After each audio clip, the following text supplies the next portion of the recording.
শুরু।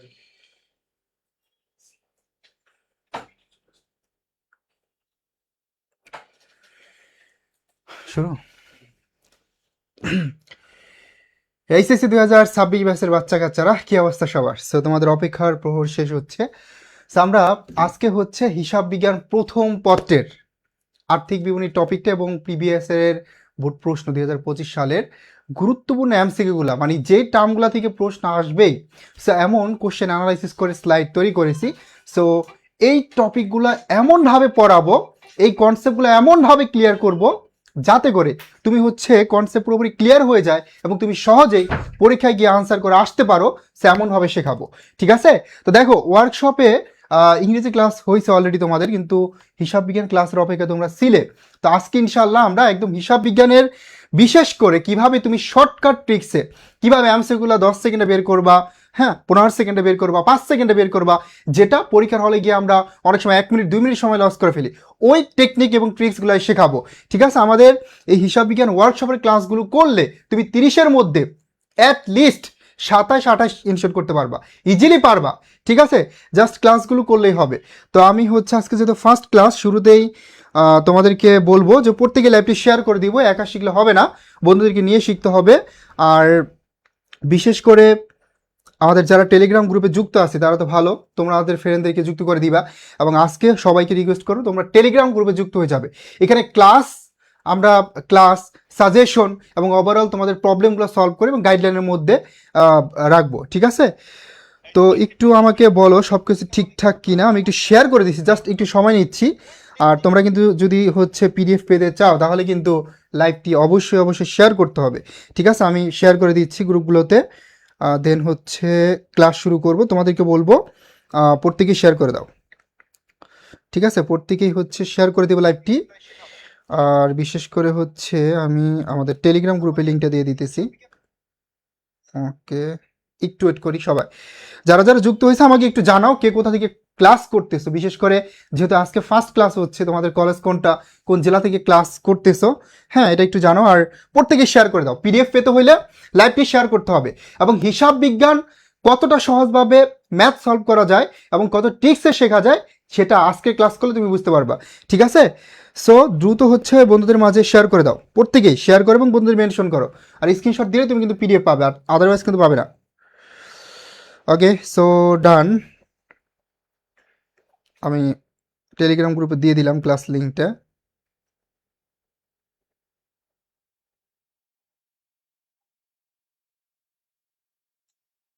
ওকে, ডান, all done.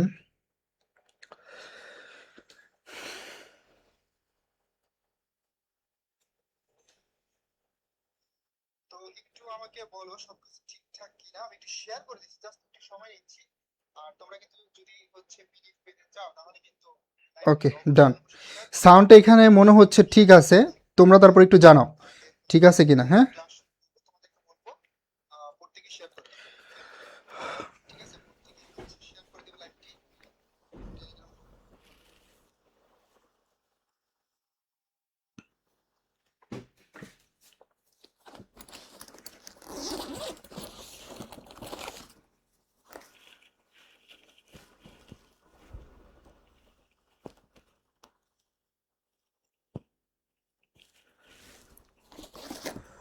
ওকে, so কে কে শেয়ার করছি? Share done. ওকে, মাশাআল্লাহ 106 জন যুক্ত হয়েছি। ওকে, তো শুরু করি। দেখো, হিসাব বিজ্ঞানের সবচেয়ে গুরুত্বপূর্ণ টপিক হচ্ছে আর্থিক বিবরণী, তাই তো? সো এই টপিক থেকে তোমার 5 থেকে 6টা এমসিকিউ আসবে এবং এখানে যে ম্যাথগুলো আসছে প্রিভিয়াস ইয়ারের, তুমি 25 সালের প্রশ্ন অ্যানালিসিস করলে দেখবা যেখানে বেশিরভাগ ম্যাথে আমরা কি করতেছি, ভুল করতেছিলাম, ঠিক আছে? সো এই জিনিসটা আমরা আজকে ক্লিয়ার করে দিব। ওকে, আমরা একদম শুরুতে চলে যাচ্ছি। একটা প্রশ্ন তোমাদেরকে দেখাবো। এখানে মুনাফার হার থেকে আসছে ময়মনসিংহ 2025। এখন এই প্রশ্নগুলো তুমি কিভাবে কম সময়ে সলভ করবা, মানে কোশ্চেন দেখবা সাথে সাথে 1 সেকেন্ড আনসার করে ফেলবা, সো এই ট্রিক্সটাই দেখাবো। এখন এই কোশ্চেনটা যদি তোমাকে আনসার করতে বলি তাহলে কিন্তু তুমি সহজে আনসার করতে পারবা। যেমন মনে করো এখানে বলছে ক্রয় মূল্যের উপর মুনাফার হার 25% হলে বিক্রয় মূল্যের উপর মুনাফার হার কত। এখন যারা হচ্ছে ট্রিক্স জানি তারা হচ্ছে এটা 1 সেকেন্ড আনসার করবা, 1 সেকেন্ডে। আমি জাস্ট দুইটা নিয়মই দেখাই দিব, কোনো প্রবলেম নাই। তারা কি করতে পারবে, 1 সেকেন্ডে কিন্তু আনসার করতে পারবা। এখন দেখো এটা অনেক আনসার কি করে ফেলবা, যে ক্রয় মূল্যের উপর যদি 25% হয়, বিক্রয় মূল্যের উপর মুনাফার হার হবে কত, এটা অনেকে হচ্ছে 20% দিয়ে ফেলবা, যাদের কনসেপ্ট ক্লিয়ার আছে। 1 সেকেন্ড লাগবে। এখন এটা কিভাবে হয় এই ট্রিক্সটাই শেখাবো এই মুনাফার হার থেকে। হ্যাঁ, বিগত সালে যত প্রশ্ন আসছে দেখবা যে একটা সিকোয়েন্স আছে, বিশেষ করে 16%, 20%, 25%, 30%, মানে 33.33%, 50, 100, এই সিকোয়েন্সের মধ্যে থেকে আসছে, এবং এখান থেকে আসলে আমরা অনেক সময় মুখস্থ করি পারি। কিন্তু আমি তোমাদের ট্রিক্সটাও শেখাবো যেটা এক্সাম হলে অনেক বেশি কাজে দিবে, এবং পাশাপাশি তোমার স্বাভাবিক নিয়মটা শেখাই দিব। যে কোনো সংখ্যার মুনাফার হার তুমি ইজিলি কি করতে পারবে, আনসার করতে পারবে। এবং আমাদের এই ওয়ার্কশপে আমরা যে টার্গেট নিয়েছি যে তোমাদের একদম এমসিকিউতে 100% মার্ক কীভাবে এনশিওর করতে পারো, এটা আমরা ক্লাসে একদম পুরোপুরি তোমাদেরকে মানে ক্লাসের মাধ্যমে বুঝাবো, এবং ক্লাসের মাধ্যমে এটা ইনশিওর করাবো। ঠিক আছে? তো এই জন্য যারা যারা যুক্ত হয়েছি তোমরা তো হচ্ছে এটা পাবেই, তো তোমাদের ফ্রেন্ড যারা আছে তারাও যাতে ক্লাসগুলো করতে পারে, সামনে বোর্ড পরীক্ষা, সবাই যাতে তাদের যে এক্সপেকটেশন এই প্লাস পাওয়া, এমসিকিউতে ভালো মার্ক এনশিওর করে, এটা যাতে তারা নিশ্চিত করতে পারে। এই জন্য আমি সবার কাছে রিকোয়েস্ট করবো প্রত্যেকে লাইভটি শেয়ার করে দিব। ঠিক আছে? আর ক্লাসের পিডিএফ যদি পেতে চাও তাহলে অবশ্যই শেয়ার করতে হবে। আর আমরাই একমাত্র দেখবা যে একদম ধরে ধরে তোমাকে শেখাবো। ঠিক আছে? প্রত্যেকটা পয়েন্ট ধরে ধরে শেখাবো, ঠিক শেখাবো, যেটা হয়তো এর আগে তুমি কোথাও করো নাই বা কেউ তোমাকে এভাবে শেখায় নাই। ঠিক আছে? ওকে, তো দেখো ক্রয় মূল্যের উপর মুনাফার হার 25 হলে বিক্রয় মূল্যের উপর কত হবে, এটা আমরা সবাই জানি। আমরা সাথে সাথে আনসার করবো 20%, 1 সেকেন্ড আনসার করব। এখন এটা হয়তো অনেকে আবার জানো না কনসেপ্টটা কিভাবে হলো। যেমন ধরো এই যে ক্রয় মূল্য, যেমন ধরো ক্রয় মূল্য, এই ক্রয় মূল্য, হ্যাঁ, এই ক্রয় মূল্য, তারপর হচ্ছে বিক্রিত পণ্যের ব্যয়, মনে রাখবা বিক্রিত পণ্যের ব্যয়, হ্যাঁ, তারপর যদি আমরা বলি মোট ব্যয়, সহজ ভাষায় এই ব্যয়ের উপর মুনাফার হার অলওয়েজ কি থাকে, ব্যয়ের উপর মুনাফার হার অলওয়েজ বেশি থাকে, আর বিক্রয় মূল্যের উপর মুনাফার হার কম থাকে। কিসের উপর বলো তো, বিক্রয় মূল্যের উপর মুনাফার হার, বিক্রয় মূল্যের উপর মুনাফার হার কম থাকে, বিক্রয় মূল্যের উপর মুনাফার হার কম থাকে, কি থাকে, কম থাকে। এই যে দেখো এই দুইটা পয়েন্ট মনে রাখবা তাহলে হবে। এই দুইটা পয়েন্ট মনে রাখবা, ক্রয় মূল্য, বিক্রিত পণ্যের ব্যয়, মোট ব্যয় বা ব্যয়ের উপর মুনাফার হার অলওয়েজ বেশি থাকে, ব্যয়ের উপর মুনাফার হার অলওয়েজ বেশি থাকে। সেইমভাবেই তোমার বিক্রয় মূল্যের উপরে বা আয়ের উপরে মুনাফার হার কম থাকে। এবার যে সিকোয়েন্সটা লিখে দিব, এই সিকোয়েন্সটা একদম ঠোঁটাস্থ করে ফেলবা। এই জাস্ট একটা সিকোয়েন্স যদি তুমি শিখতে পারো, বুঝতে পারো, ধরতে পারো, তাহলে 2 মার্ক এনশিওর করতে পারবা ফার্স্ট পেপার, সেকেন্ড পেপারে। ঠিক আছে? এবং এখানে বিক্রিত পণ্যের ব্যয় এবং উৎপাদন ব্যয়, এই টাইপের চ্যাপ্টারে যে ম্যাথগুলো আসে এইগুলো কিন্তু তোমরা তখন এনশিওর করতে পারবা, ইজিলি আনসার করে আসতে পারবা পরীক্ষার হলে, মানে 100% কনফিডেন্স নিয়ে আনসার করতে পারবা। ঠিক আছে? সিকোয়েন্সটা তাহলে কি, সিকোয়েন্সটা তোমাদেরকে একটু বলে দিচ্ছি। এই সিকোয়েন্সটা সবাই লিখে ফেলো, এই সিকোয়েন্সটা লিখো প্রত্যেকেই, এই সিকোয়েন্সটা লিখো। আমরা শুরুতে একটু সময় নিচ্ছি এই কনসেপ্টটা ক্লিয়ার করে, দেন আমরা ধুমসে হচ্ছে এমসিকিউ সলভ করব। ঠিক আছে? 20%, তারপরে হচ্ছে 25%, তারপর 33.33%, হ্যাঁ, তারপরে 50%, তারপরে 100%। এই যে দেখো এই সিকোয়েন্সটা, এটা একদম টিএম, মানে কি একদম টিএম, ঠাড়া মুখস্থ করে ফেলবা বাংলা ভাষায় যেটা। ঠিক আছে? তার মানে 16.67%, 20%, 25%, 33.33%, 50%, 100%, একদম মুখস্থ করে ফেলো। ঠিক আছে? 16.67%, 20%, 25%, 33.33%, 50%, 100%। এবার আমরা কনসেপ্টটা ক্লিয়ার করছি না, যে ক্রয় মূল্য বা ব্যয়ের উপর মুনাফার হার অলওয়েজ বেশি থাকে, ক্রয় মূল্য বা ব্যয়ের উপর মুনাফার হার অলওয়েজ বেশি থাকে, আর বিক্রয় মূল্যের উপর কম থাকে। ঠিক আছে? বিক্রয় মূল্যের উপর কি থাকে, বিক্রয় মূল্যের উপরে কম থাকে। এই দুইটা পয়েন্ট সবার ক্লিয়ার কিনা, এই দুইটা পয়েন্ট সবাই বুঝতে পারছি কিনা আমাকে একটু বলো তো, এই দুইটা পয়েন্ট সবাই বুঝতে পারছি? এই দুইটা পয়েন্ট বুঝতে পারলেই হবে যে ক্রয় মূল্যের উপর সব সময় বেশি থাকে বা ব্যয়ের উপর মুনাফার হার বেশি থাকে, আর বিক্রয় মূল্যের উপর কি থাকে, কম থাকে, যেটা কমে যায়। তার মানে ভাইয়া যদি মুনাফার হার আমি যদি বলি যে বিক্রয় মূল্যের উপর যদি 16.67%, তাহলে ক্রয় মূল্যের উপর কত, বিক্রয় মূল্যের উপর মুনাফার হার 16.67% হলে ক্রয় মূল্যের উপর কত, তুমি নিজে পারবে, এই পারবা না, পারবা না, তুমি নিজেই বলবা যে ভাইয়া 20%। কারণ কি, ক্রয় মূল্যের উপর মুনাফার হার বেশি থাকে, সেম ভাবে আমি যদি বলি বিক্রয় মূল্যের উপর 20% হলে ক্রয় মূল্যের উপর কত হবে 25%, তুমি ইজিলি বলবা 25% ভাইয়া, ঠিক আছে। আবার যদি বলি বিক্রয় মূল্যের উপর 25 হয় তাহলে ক্রয় মূল্যের উপর কত 33.33%, বিকজ ক্রয় মূল্যের উপর মুনাফার হার অলওয়েজ বেশি থাকে। সেম ভাবেই বিক্রয় মূল্যের উপর 33.33 হলে ক্রয় মূল্যের উপর কত বলো তো, তুমি বলতে পারবে এবার, ঠিক আছে 50%, কারণ ক্রয় মূল্যের উপর বেশি থাকে। সেম ভাবেই বিক্রয় মূল্যের উপর যদি 50 হয় ক্রয় মূল্যের উপর কত 100। তো কোশ্চেনটা কি ছিল, কোশ্চেনটা আসলে ক্রয় মূল্যের উপর 25 হলে, ক্রয় মূল্যের উপর 25 হলে তাহলে বিক্রয় মূল্যের উপর কত হবে 20%, কারণ বিক্রয় মূল্যের উপর মুনাফার হার অলওয়েজ কি থাকে কম থাকে। উল্টা আসো এবার, যদি ক্রয় মূল্যের উপর 100 হয় তাহলে বিক্রয় মূল্যের উপর কত হবে 50, এবার উল্টা, কারণ বিক্রয় মূল্যের উপর মুনাফার হার কম, ক্রয় মূল্যের উপর 50 হলে বিক্রয় মূল্যের উপর 33.33%, আবার ক্রয় মূল্যের উপর 33.33% হলে বিক্রয় মূল্যের উপর 25%, কারণ বিক্রয় মূল্যের উপর কম থাকে, এটা কমে আসতেছে, ঠিক আছে। এই যে দেখো এটা যদি কম হয় বিক্রয় মূল্যের উপর যদি 25 হয় তাহলে ক্রয় মূল্যের উপর 20%, কারণ কম থাকে। এই যে কনসেপ্টটা ক্লিয়ার করে দিচ্ছি, কনসেপ্টটা যদি তোমার ক্লিয়ার থাকে তাহলে তুমি কোশ্চেন ইজিলি সলভ করতে পারবা। এখন একটা চ্যাপ্টার আমি শুরু করলে তোমার যদি কনসেপ্ট ক্লিয়ার না থাকে তখন তুমি হাই হুতাশ করবে, এটাই স্বাভাবিক। এখন আমি এই জন্য যেখানে তোমরা ভুল করবে, অনেকে জানে এটা পারি, আবার অনেকে হয়তো পারি না, ঠিক আছে, যারা পারি না তাদের জন্য, যারা পারি না তাদের জন্য এটা সলভ করে দিলাম, ঠিক আছে, তাদের জন্যই কনসেপ্টটা ক্লিয়ার করে দিলাম। আমাকে বলো এতটুকু বুঝতে পারছি কিনা, এটা বুঝতে পারছে কিনা।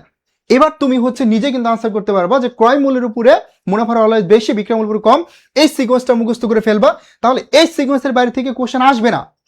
তারপর তোমাকে আমি এমন নিয়ম শেখাবো এর বাইরে থেকে কখনোই প্রশ্ন আসবে না, ঠিক আছে, এবং স্বাভাবিক নিয়মটা শেখাই দিলে যে কোনো সংখ্যা দেখ পৃথিবীর তুমি ইজিলি সলভ করে আসতে পারবা। সো সবাই বলো আমাকে, বলো বুঝতে পারছি কিনা। তোমাদের অনেক বেশি রেসপন্স করতে হবে, কারণ হচ্ছে আমি ক্লাস নিলে মানে তোমাদেরকে সবচেয়ে বেশি প্রায়োরিটি দিই, এবং আমি চাই এখানে যারা যুক্ত হয়েছে প্রত্যেকটা স্টুডেন্ট হিসাব বিজ্ঞানের একদম প্রত্যেকটা টপিকের প্রত্যেকটা কনসেপ্ট যাতে 100% ক্লিয়ার হয়ে যায়, এবং 100% ক্লিয়ার করে দেন তুমি পরীক্ষার হল যেতে পারো। এটা ইনশিওর করে যেতে হবে, একবার না বলে তুমি দুইবার বলবা আমাকে, আমি দুইবার সলভ করে দিব, ঠিক আছে, কিন্তু বলতে হবে। ওকে, তো দেখো এই যে নিয়মটা আমি বলে দিলাম এটার মধ্যে থেকে প্রশ্ন আসবে, তাহলে আমরা এটা এটা ক্লিয়ার, আশা করি এটা সবার ক্লিয়ার, এটা ক্লিয়ার না, এটা ক্লিয়ার হলে এবার আমি তোমাদেরকে দেখাবো যে ক্রয় মূল্যের উপর 25 হইলে বিক্রয় মূল্যের উপর 20%, এটা কিভাবে হলো এটাও আমরা ক্লিয়ার করবো। এবার দেখো এই কনসেপ্টটা মনে রাখবো, এখানে বিশেষ করে বিক্রয় মূল্যের উপর যদি মুনাফার হার দেওয়া থাকে তাহলে বিয়োগ প্রক্রিয়া, তাহলে কি প্রক্রিয়া, বিক্রয় মূল্যের উপর থাকলে বিয়োগ প্রক্রিয়া, এটা একটু লিখো। এভাবে তোমাকে জীবনে কেউ শেখাবে না, ঠিক আছে, এই শর্টকাট ট্রিক্সগুলো জীবনে শেখাবে না। আর মুনাফার হার যদি ক্রয় মূল্যের উপরে থাকে তাহলে কি প্রক্রিয়া, ক্রয় মূল্যের উপর থাকলে যোগ প্রক্রিয়া, এই দুইটা পয়েন্ট মনে রাখবা। তাহলে কি প্রক্রিয়া, যোগ প্রক্রিয়া, তাহলে কি প্রক্রিয়া ভাইয়া, যোগ প্রক্রিয়া, জাস্ট দুইটা পয়েন্ট, এই দুইটা পয়েন্ট মনে রাখবা। তার মানে এই যে মুনাফার হারটা মনে করো ক্রয় মূল্যের উপর কত ছিল আমরা একটু আগে দেখলাম, এই দুইটা পয়েন্ট মনে রাখলেই হবে। এখন দেখো পরের কোশ্চেনটা, এটা তোমরা নিজের আনসার করো। এবার ওই যোগ প্রক্রিয়া বিয়োগ প্রক্রিয়া এই দুইটা কনসেপ্ট আমরা এবার ক্লিয়ার করব। এবার দেখো বিক্রয় মূল্যের উপর 25 আসে, তাহলে মুনাফা হলে ক্রয় মূল্যের উপর কত, সেটা তোমরা নিজের আনসার করো। আগেরটা আমি আনসার করেছি, সেটা তোমরা নিজের আনসার করো। তারপর আমরা হচ্ছে এই যে যোগ প্রক্রিয়া বিয়োগ প্রক্রিয়া এই দুইটা ক্লিয়ার করব। ওকে, সো আমি আবারও বলতেছি তোমাদের, তোমরা যারা টেলিগ্রাম গ্রুপে যুক্ত হয় নাই, টেলিগ্রাম গ্রুপের লিঙ্কটা আমি এখন এখানে দিয়ে দিচ্ছি, সো এখান থেকে প্রত্যেকে যুক্ত হয়ে যাবে। আর আমরা যেই রেগুলার তোমাদেরকে প্রবলেমগুলো সলভ করে দিচ্ছি, গাইডলাইনের মধ্যে রাখতেছি, পরীক্ষার আগ পর্যন্ত তোমাদের বিভিন্ন বিষয়ে যে কোনো টপিকের প্রবলেম যে কোনো সাবজেক্টের এটা আমরা সহজেই হচ্ছে সলভ করে দিব, বা তোমাদের প্রবলেম হলে সেটা সলিউশন দেওয়ার ট্রাই করবো আমরা, ঠিক আছে। তো যারা যারা যুক্ত হনে যুক্ত হয়ে যাবে, আর যারা যুক্ত হইছো তোমরা কাইন্ডলি লাইভটি যারা শেয়ার করো না এখনও শেয়ার করে দিবা, ঠিক আছে। যারা যুক্ত হইছো লাইভটি শেয়ার করে নয়, লাইভটি শেয়ার করে অবশ্যই দিবে।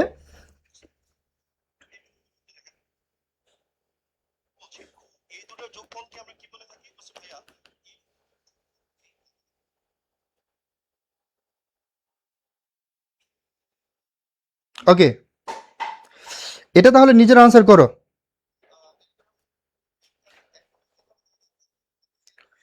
এটা তাহলে তোমরা নিজের আনসার করে ফেলো। এটা অনেকে 33.33% আনসার করছি। বিক্রয় মূল্যের উপরে 25 হলে ক্রয় মূল্যের উপরে মুনাফার হার কত হবে, তো সবাই আনসার করো। যেহেতু আমি কনসেপ্ট ক্লিয়ার করে দিচ্ছি, এবার তোমার নিজের পারতে হবে, এবার তোমার নিজের পারতে হবে, ঠিক আছে। আমি লিঙ্কটা দিয়ে দিচ্ছি, টেলিগ্রাম গ্রুপের লিঙ্কটা।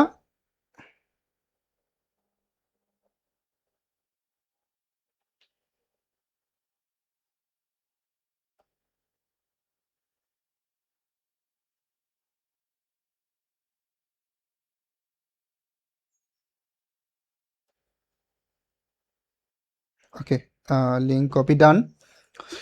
বাকি যারা আনসার করো না দ্রুত আনসার করো। আমি দেখতে পাচ্ছি অনেকে আনসার করছো অলরেডি। সাবা আনসার করছো, দীপু আনসার করছো, সাইম আনসার করছো, রিয়া আনসার করছো 33.33%। Thank you very much. তাহলে এখানে প্রত্যেকে কার্ড আনসার দিতে পারছি। বিক্রয় মূল্যের উপর 25 হলে ক্রয় মূল্যের উপর কত হবে? 33.33%। বিকজ একটু আগে আমরা শিখে আসছি, কি শিখছি? যে ক্রয় মূল্যের উপর মুনাফার হার অলওয়েজ কি থাকে? বেশি থাকে। এটা আমরা শিখে ফেলছি, তাই না? এবার এবার আমরা এটা কিভাবে হয় এই পয়েন্টটা শিখবো। এবার আমরা এটা কিভাবে হলো, এটা কিভাবে হলো এটা আমরা শিখবো। ঠিক আছে, এবার কিভাবে হলো এটা আমরা শিখবো। এখন দেখো দেওয়া আছে কার উপরে? বিক্রয় মূল্যের উপরে। তো আমি কি বলছি? বিক্রয় মূল্যের উপর যদি মুনাফার হার দেওয়া থাকে তাহলে কি প্রক্রিয়া? বিক্রয় মূল্যের উপর থাকলে বিয়োগ প্রক্রিয়া, তাই না?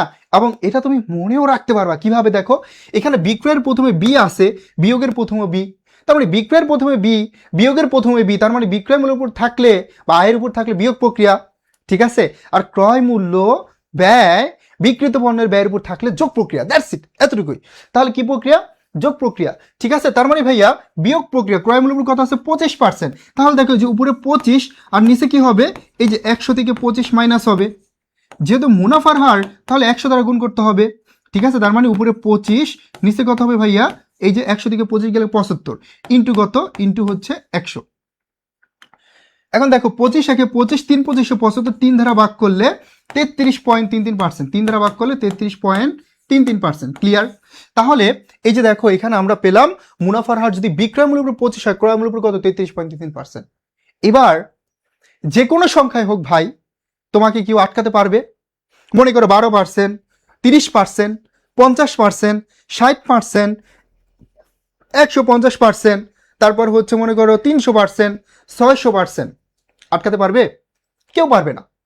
ঠিক আছে, আটকাতে পারবে? কেউ পারবে না। সো একজনও বলছো বুঝি নাই। সো তুমি কি প্রথম থেকে দেখছো? প্রথম থেকে ক্লাসটি দেখতে হবে। ঠিক আছে, এখন এই কনসেপ্টটা তো আমি চাইলে আবার একদম শুরু থেকে বোঝাতে পারবো না এখন, কারণ অনেক সময় সাপেক্ষ।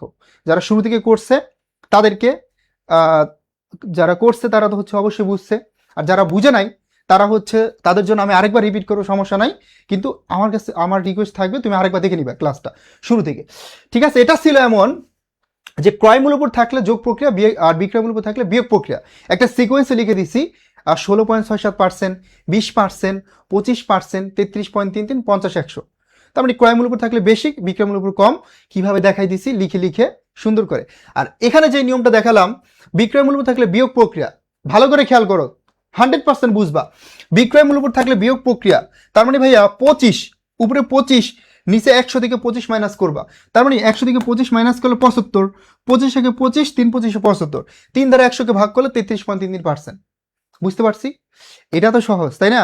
এটা তো বুঝার কথা, এটা তো ইজিলি বুঝার কথা, এটা তো ইজিলি বুঝার কথা। বুঝতে পারছি কিনা?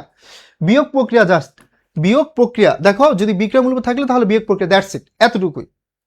ওকে, তার মানে উপরে 25, নিচে 100 থেকে 25 মাইনাস করবা। আর যদি ক্রয় মূল্যের উপর থাকতো, মনে করো ক্রয় মূল্যের উপর আছে এরকম যে 20%, ক্রয় মূল্যের উপর মনে করো ধরো 20% আছে, তাহলে বিক্রয় মূল্যের উপর কত হবে?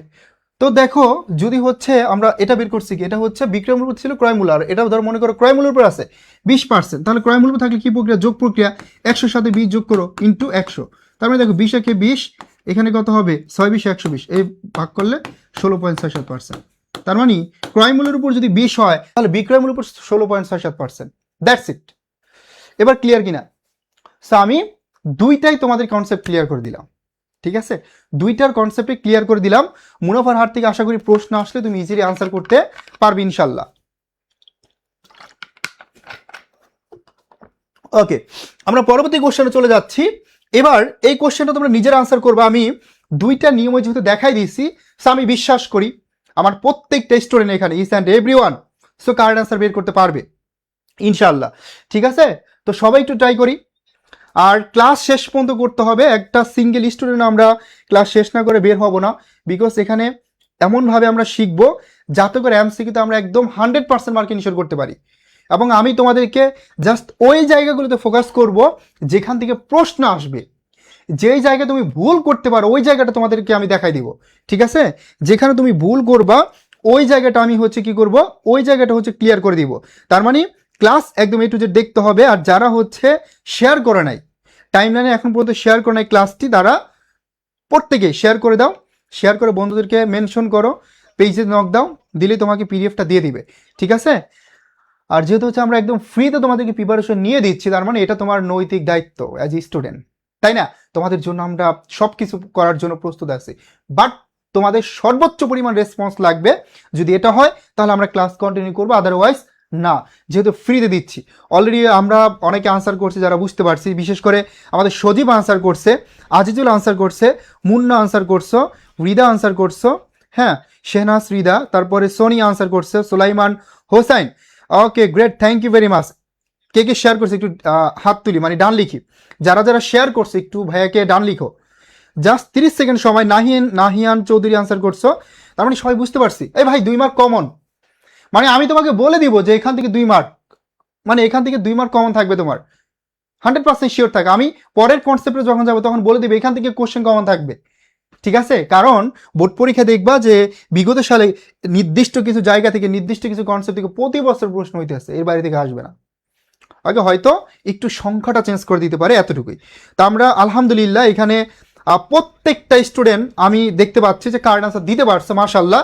সো এটাই দরকার তোমার, অবশ্যই অবশ্যই কনসেপ্টটা ক্লিয়ার করে তুমি নিজে আনসার করবা। ভাই আমি টিচার পড়ালাম, তুমি দেখলা, ভাই কোনো কাজ আসবে না। আমার দায়িত্ব আমি একটা তোমাকে বুঝাই দিই, পড়াটা তুমি নিজে সলভ করবা এবং বাড়িতেও টাস্ক দিয়ে দিব। এই যে সুলাইমান হোসেন ডাউন লিখছে, thank you very much. Riya, তারপরে মারুফ, আর কে কে শেয়ার করছে একটু বলি তো ভাইয়াকে, অ্যাটলিস্ট একটা রিয়াকশন দেওয়া যায়। কমার্স স্টুডেন্ট এত টাকা পয়সার হিসাব করো, মানে ক্যালকুলেটারে এত এত টাকার হিসাব করো, পকেট ভরে যাবে। ইন ফিউচারে দেখবা যে অনেক টাকা ইনকাম করবা। তোমরা ঢাকা বিশ্ববিদ্যালয়ে পড়বা, ঢাকা বিশ্ববিদ্যালয়ে FBS রয়্যাল ফ্যাকাল্টি, কয়েকদিন পর তোমরা হচ্ছে বোর্ড পরীক্ষা দিয়ে হচ্ছে কি ঢাকা বিশ্ববিদ্যালয়ে চলে আসবে পরীক্ষা দিয়ে। সেটার জন্য অবশ্যই অবশ্যই একটু স্মার্ট হতে হবে, পড়াশোনাটা ভালোভাবে গুছাই করতে হবে, ঠিক আছে? তো আমাদের জন্য তো এতটুকু করতে পারো তোমরা, তাই না? ওকে, সো অলরেডি অনেকে শেয়ার করছি, থ্যাংক ইউ ভেরি মাচ। একটু ডান লিখি সবাই, যারা যারা করছি, একটা রিয়াকশন তো দেওয়া যায়, একটা রিয়াকশন দিয়ে দাও।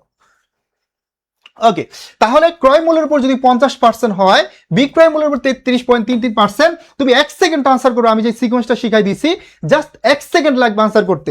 সেটা হচ্ছে, আমরা জানি বিক্রয় মূল্যের উপর মুনাফা হার কম থাকে, তাহলে 50 হলে কত হবে? 33.33%। এবার দেখো, যদি আমাদের এই নিয়মের বাইরে থেকে আসে, মনে করো এই সংখ্যাটা আমাদের কমন পড়ে নাই, ক্রয় মূল্য থাকলে কি প্রক্রিয়া হবে? ক্রয় মূল্য থাকলে হচ্ছে যোগ প্রক্রিয়া হবে, এটা তো সবাই জানি। তার মানে দেখো 50 নিচে কত হবে? 100 সাথে 50 যোগ করে 150 ইন্টু 100, তাহলে দেখো 50 50 ভাগ করো, দুই ধারা ভাগ করে দিলে, এই যে 2 ধারা ভাগ করলাম, সরি 3 ধারা ভাগ করলাম, 3 ধারা এটাকে ভাগ করলে কত? 33.33%। এই যে দেখো 33.33% বের হয়ে গেছে। তার মানে যে কোনো সংখ্যায় হোক পৃথিবীর, আমি বিশ্বাস করি যারা শুরু থেকে ক্লাস করছো, মুনাফার হারে তোমার আর জীবনও প্রবলেম হবে না, ঠিক আছে? মুনাফার হারে তোমার জীবনও প্রবলেম হবে না। মুনাফার হার কিন্তু তুমি একদম ইজিলি আনসার করতে পারবে, মুনাফার হারে জীবনও প্রবলেম হবে না। ভাই আমরা তোমাদের এমনভাবে দায়িত্ব নিব, মানে আমরা নিজেরা তোমাদের টেলিগ্রাম গ্রুপে প্রত্যেকটা ম্যান্টো তোমাদের সাথে থাকবে, তোমাদের একদম পরীক্ষার আগ পর্যন্ত ধরে ধরে তোমাদের যে কোনো প্রবলেম সলভ করে দিবে, ঠিক আছে? সলভ করব। আর বিশেষ করে তুমি ম্যান্টোর অধীনে থাকলে তোমার পড়াশোনাটা ভালো হবে। তুমি যদি গ্রুপে যুক্ত থাকো, তাহলে তোমার অন্য ফ্রেন্ডরা পড়তেছে, তুমি নিজেও পড়বা, আর আমরা নিজেরা তো দায়িত্ব নিচ্ছি, ঠিক আছে? ওকে, তাহলে আমরা চলে যাচ্ছি এবার এই মুনাফার হার থেকে কোশ্চেন আসলে পারবে। এবং আমি বলে দেই, মুনাফার হার থেকে মানে তোমাদের 2 মার্ক কমন থাকবে, 2টা আসার সম্ভাবনা আছে। এবং এই মুনাফার হার থেকে তোমার বিক্রিত পণ্য বের করতে হবে, মুনাফা বের করতে হবে, সমাপনী মজুত পণ্য বের করতে হবে, তার মানে সেখানেও কিন্তু লাগবে। ওকে, আমরা চলে যাচ্ছি পরবর্তীতে। দেখো এবার আমরা মুনাফার হার থেকে আরেকটা প্রশ্ন সলভ করব। এখন এইগুলোর নাম্বার কেন দেয় না জানো? কারণ এখানে আমি বেসিকটা ক্লিয়ার করে কয়েকটা কোশ্চেন সলভ করতেছি, কিন্তু একটু পরে আমরা বোর্ড প্রশ্ন ঢুকবো, ঠিক আছে? একটু পরেই আমরা কি করব? বোর্ড প্রশ্ন দেখবো। ইয়েস ভাই, একদম ইজি। সো এটা খুবই ইজি, কিন্তু তুমি মেথড না জানলে তোমার কাছে অনেক বেশি কঠিন লাগবে। ওকে, সো যারা টেলিগ্রাম গ্রুপে যুক্ত হয় না, তাদেরকে আবারও বলতেছি, তোমরা টেলিগ্রাম গ্রুপে যুক্ত হয়ে যাবে, আর এখানে আমরা সমস্ত আপডেট দিব, ঠিক আছে? এখানে আমরা সব আপডেট দিব ইনশাল্লাহ, একদম ইজি ভাই। হিসাব বিজ্ঞানে তুমি জাস্ট আমার উপরে ভরসা করো। হিসাব বিজ্ঞানে এমন কোনো টপিক নাই যেটা তোমার কাছে কঠিন মনে হবে। তুমি জাস্ট ক্লাস করো, তোমার কাছে সবচেয়ে সহজ লাগবে হিসাব বিজ্ঞানের ম্যাথ, তোমার কাছে সবচেয়ে ফেভারিট হয়ে যাবে হিসাব বিজ্ঞান। বুঝতে পারছি? ওকে, তাহলে আমরা ইনশাল্লাহ পারবো। এবার দেখো মুনাফার হার থেকে পৃথিবীর যত প্রশ্ন আসছে এই পর্যন্ত হিসাব বিজ্ঞানে মুনাফার হার থেকে তুমি ইজিলি সলভ করতে পারবা, 100% কনফিডেন্স নিয়ে সলভ করতে পারবা। ঠিক আছে, এবার কি বলছে, ক্রয় মূল্যের উপর মুনাফার হার। আর জীবনে তুমি হচ্ছে হিসাব বিজ্ঞানে কোনো সূত্র মুখস্থ করবা না, আমি বলতেছি করবা না, তুমি কোশ্চেন দেখে প্রশ্ন আনসার করবা। একটা সিঙ্গেল সূত্র মুখস্থ করা লাগবে না, তুমি জাস্ট আমার ক্লাস করো তাহলে বুঝতে পারবা। তুমি কোশ্চেন দেখে কি করবা, আনসার করবা। তো দেখো বলছে কি ক্রয় মূল্যের উপর মুনাফার হার। ভাইয়া মুনাফার হার থেকে যত প্রশ্ন আসুক, যার উপরে বলবে সে নিচে, তাহলে উপরে কি, উপরে হচ্ছে মুনাফা, আর নিচে কি, নিচে হচ্ছে যার উপরে বলবে সে। তাহলে নিচে কার উপরে বলছে, ক্রয় মূল্যের উপরে, তার মানে নিচে হচ্ছে ক্রয় মূল্য, মুনাফা নিচে কে, ক্রয় মূল্য। এই যে ক্রয় মূল্য ইন্টু কত, 100 সূত্র। মানে তোমার একটা সিঙ্গেল সূত্র মুখস্থ করা লাগবে না, মাত্র আমরা ঢুকতেছি ভাই, কেবল ঢুকতেছি। হিসাব বিজ্ঞানটা যে কতটা ইজিলি শেখা যায় এই জিনিসগুলো তুমি ফিল করতে পারবা, তোমার সবচেয়ে ফেভারিট হবে, বিলিভ মি, ট্রাস্ট মি, এটা সবচেয়ে বেশি তোমার কাছে সহজ মনে হবে। তো দেখো মুনাফার হার, উপরে মুনাফার নিচে ক্রয় মূল্য। এবার যদি বলতো বিক্রয় মূল্যের উপর মুনাফার হার, মুখস্থ করতা জীবনে না, উপরে মুনাফার নিচে বিক্রয় মূল্য। যদি বলতো যে দায়ের উপর মুনাফার, উপরে মুনাফার নিচে দায়। যদি বলতো বিনিয়োগের উপর মুনাফার হার, উপরে মুনাফার নিচে কি বিনিয়োগ ইন্টু 100, তাহলে যার উপরে বলবে, যার উপরে বলবে সে হচ্ছে কি, যার উপরে বলবে উপরে মুনাফার নিচে কি সে। এবার বের করো মুনাফা কি দেওয়া আছে, খুঁজো মুনাফা কি দেওয়া আছে, এই যে দেওয়া আছে কত টাকা, 6000 টাকা। তাহলে মুনাফা এখানে দেওয়া আছে কত, 6000 টাকা, আমি 6000 টাকা লিখলাম। এবার লাগবে কি ক্রয় মূল্য, এবার লাগবে কি ক্রয় মূল্য। কোশ্চেনে খুঁজো যে ক্রয় মূল্য আছে কিনা, খুঁজে দেখো ক্রয় মূল্য আছে কিনা। তো দেখো এখানে ক্রয় মূল্য ডিরেক্টলি দেওয়া নাই, দেওয়া আছে কি বিক্রয় আর মোট মুনাফা 30,000, আর মুনাফা কত, মুনাফা আছে 6। তাহলে বিক্রয় মূল্য এখানে আমার আছে কত, বিক্রয় মূল্য আছে 30,000, এবং এখান থেকে আমার বাদ দিতে হবে কি মুনাফা, তাহলে মুনাফা কত, মুনাফা 6। দেখো এখানে যদি ফেরত বা আনুষঙ্গিক অন্য কোনো কিছু নাই, এই জন্য এই যে বিক্রয় মূল্য থেকে যদি আমি মুনাফা বাদ দিই তাহলে ক্রয় মূল্য পাবো, কি পাবো, ক্রয় মূল্য পাবো। যেহেতু সমাপনী মজুদ পণ্য অন্য কিছু নাই, তার মানে এটা বিক্রিত পণ্যের ব্যয় না। তাহলে আমরা পেয়ে গেলাম ক্রয় মূল্য কত, 24,000 টাকা। যেহেতু আমার দরকার ছিল ক্রয় মূল্যটা, যা দরকার হবে সেটা লিখে ফেলবো, হয়ে গেল 6,424, 4 দ্বারা ভাগ করো, 4 25 100, 4 25 100। এবার আমাকে বলতে হবে, কেউ মিথ্যা কথা বলবা না, শিখতে আসছো ভাই, তুমি যদি মিথ্যা কথা বলো তাহলে জীবনে শিখতে পারবে না। এটা যদি তুমি বুঝতে পারো তাহলে এবার আমি তোমাকে হচ্ছে কি করবো, সাথে সাথে মানে কাজ দিব, এবং আমি দেখবো, প্রুফ দেখবো যে আসলে তুমি বুঝতে পারছো কিনা। এটা সবাই বুঝতে পারছে কিনা এটা আমাকে একটু শুরুতে বলো যে এটা ক্লিয়ার কিনা, এটা বুঝতে পারছো কিনা। যদি এটা ক্লিয়ার হয়, হ্যাঁ যদি এটা ক্লিয়ার হয় বা তুমি বুঝতে পারো, তাহলে আমি তোমাকে এখনই আরেকটা প্রশ্ন দিব সলভ করার জন্য। সো আমাকে বলো এটা বুঝতে পারছি কিনা, এটা বুঝতে পারছি কিনা, এটা আমাকে বলো। মানে কি ভাই তুমি ক্লাসে আসবা, আমি পড়াবো, তুমি জাস্ট দেখবা ভিডিও, এটা না। মানে আমি হচ্ছে কনসেপ্ট ক্লিয়ার করে দিব, এই টাইপের প্রশ্ন দুইটা সলভ করে দিব, সাথে সাথে তোমাকে দিয়ে হচ্ছে আমি আরেকটা সলভ করে নিব, দেখবো যে তুমি আসলে বুঝতে পারছো কিনা। এই জন্য বলতে হবে। সো আমাকে বলো, দ্রুত বলো এটা বুঝতে পারছি কিনা। এটা বুঝতে পারলে মুনাফার হার থেকে বা শতকরা হার থেকে যে কোনো টাইপের প্রশ্ন, যে কোনো টাইপের প্রশ্ন তুমি 100% কনফিডেন্স নিয়ে সলভ করতে পারবে। এবং আমি আবারও বলতেছি, একটা সিঙ্গেল সূত্র তোমার মুখস্থ করা লাগবে না। আজকে যদিও তোমার কাছে একটু টাফ মনে হতে পারে ক্লাসটি, বিকজ আজকে আমরা আর্থিক বিবরণী এই টপিকটি পড়তেছি, সবচেয়ে কঠিন কঠিন ম্যাথ সলভ করবো। ঠিক আছে, তাও তোমার কাছে অনেকটা ইজি হয়ে যাবে। প্রথমে আমি একটা কোশ্চেন সলভ করে দিলে এই ধারায় বা এই প্যাটার্নের যত প্রশ্ন আসছে এই পর্যন্ত তুমি নিজে সলভ করতে পারবা।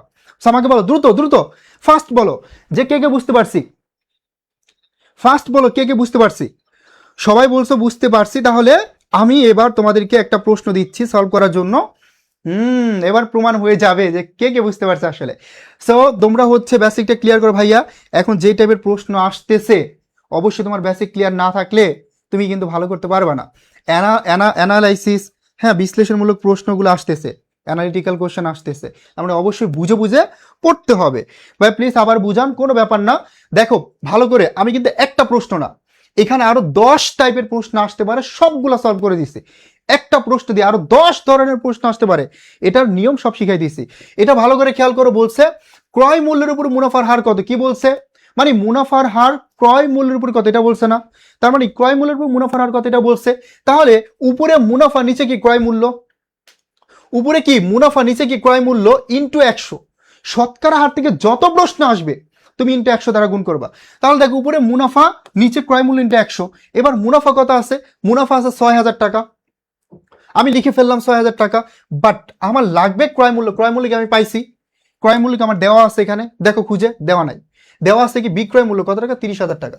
কিন্তু আমরা এক নম্বর স্টেপ একটা সূত্র পড়ছি, এই মনে করার ট্রাই করো, মনে করার ট্রাই করো। আমরা এখানে আর্থিক বিবরণীতে যত টাইপের সূত্র আছে, হ্যাঁ, সবগুলো আমরা 3টা স্টেপের মাধ্যমে পড়ে ফেলবো।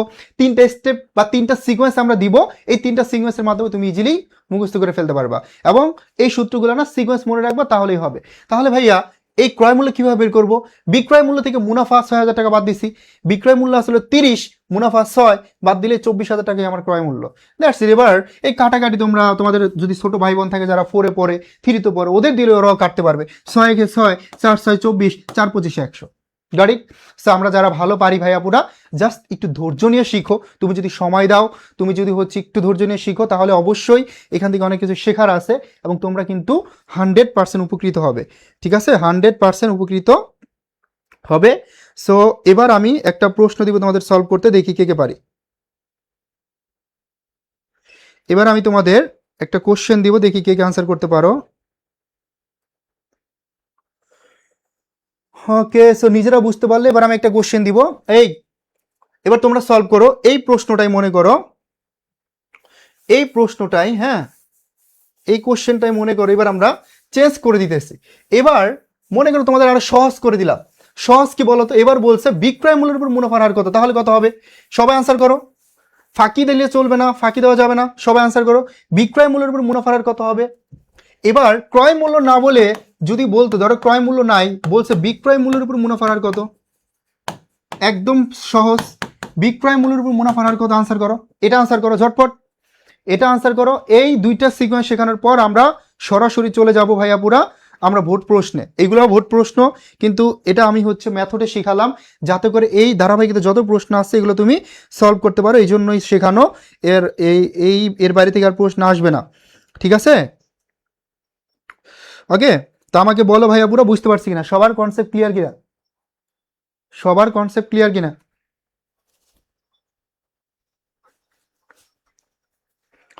ও গ্রেট, সে হৃদা আনসার করছো, thank you very much, thank you very much.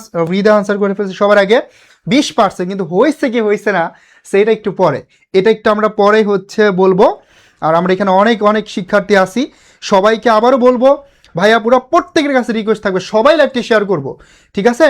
তোমাদের সর্বোচ্চ রেসপন্স পেলে আমরা শুধু এমসিকিউ না, সিকিউর ক্লাসও দিব, এবং এমসিকিউতে আমরা অধ্যায় ভিত্তিক আলাদা আলাদা করে পড়াবো, প্রত্যেকটা টপিক একদম A to Z ক্লিয়ার করে দিব। মনে রাখবা আমরা কিন্তু হচ্ছে এখানে শুধুমাত্র তোমাদেরকে ফ্রিতে পড়াচ্ছি, এই জন্য কম দিব না। মনে রাখবা আইজেকেশনে যে স্টুডেন্ট আসে, মানে সে তার যতটা এক্সপেকটেশন থাকে তার থেকে অনেক বেশি পায়। এবং তুমি মানে ট্রাস্ট মি, এর আগেও যারা আমাদের স্টুডেন্ট আছে, আমাদের তো সারা বাংলাদেশে প্রত্যেকটা বিশ্ববিদ্যালয়ে আমাদের স্টুডেন্ট আছে, ওদের সাথে কথা বলো। হ্যাঁ, তুমি নিজে ক্লাস করো, আজকে আমার ক্লাস করো, মানে তোমার ভালো না লেগে, মানে ভালো লাগবেই এবং তোমার ক্লাস করতে মন চাইবে। তারপরে তুমি যদি উপকৃত হও, অবশ্যই তুমি লাইভটি তোমার বন্ধুদের মাঝে যদি শেয়ার করো, তারাও কিন্তু উপকৃত হবে এবং তাদের এটা দরকার, ঠিক আছে? ওকে, তো আমরা এখানে অনেকে আনসার করছি, thank you very much. Sakibul, Azizul, তারপরে দেবজিৎ, হ্যাঁ, দীপু, রিয়া, মহান্ত, তারপরে হচ্ছে আর অনেকে আছে, নুসরাত আছে, আনিকা আছে, রানা আছে, রাকিবুল আছে, মারুফ আছে। থ্যাংক ইউ ভেরি মাচ ভাইয়া পুরা। তার মানে সবাই সবাই আমরা বুঝতে পারছি, মাশাআল্লাহ ভাই, এটাই দরকার, এটাই দরকার, ঠিক আছে? মানে কি আমরা এই যে দেখো সাথে সাথে পড়া কমপ্লিট হয়ে যাচ্ছে, হ্যাঁ, কনসেপ্ট আমি ক্লিয়ার করে দিলাম, ঠিক আছে? এখন তুমি জাস্ট প্রিভিয়াস এর প্রশ্ন সলভ করো, বোর্ড প্রশ্ন দেখো, দেখবো যে একদম পানির মতো সহজ, এবং আমি ক্লাসে কিন্তু এটার প্রমাণ নিতেছি। তার মানে তুমি সিরিয়াস না হয়ে কোথায় যাবে? আমি যে সাথে সাথে আমার টেস্ট নিব, পরীক্ষা নিব, আর তুমি মনোযোগ না দিলে কিন্তু পারবে না সলভ করতে। Thank you very much. তাহলে আমরা পারছি, দেখো বিক্রয়মূল্য উপরে বললে উপরে মুনাফা 6,000 টাকা, এবার কিন্তু আর কষ্ট করা লাগবে না, এবার ডিরেক্টলি বিক্রয়মূল্য দেওয়া আছে, তার মানে বিক্রয়মূল্য কষ্ট করে বের করা লাগবে না। যদি না দেওয়া থাকতো তাহলে ইনফরমেশন দেওয়া থাকতো বিক্রিত পণ্যের ব্যয় মুনাফা, তার মানে বিক্রিত পণ্যের ব্যয়ের সাথে মুনাফা যোগ করলে বিক্রয় পাওয়া যায়, ঠিক আছে? এটা যেহেতু নাই, এই জন্য আমি আর বাড়াবো না, এই যে আমরা সলভ করে ফেললাম। 6 × 6, 5 × 6 30, 5 দ্বারা ভাগ করলে 5 × 20 100, এই যে 20%। So thank you very much, সবাই কিন্তু আনসার করতে পারছে, মাশাআল্লাহ, আলহামদুলিল্লাহ, এটাই দরকার। শেষ সময় তোমরা সলভ করবা, শেষ সময় আমরা কেন সলভ করে দিব? কি বলো? শেষ সময় তোমরা নিজেরা সলভ করবা, হ্যাঁ, আমরা জাস্ট হচ্ছে যেখানে কনসেপ্ট ক্লিয়ার না, প্রবলেম, সেটা ক্লিয়ার করে দিব।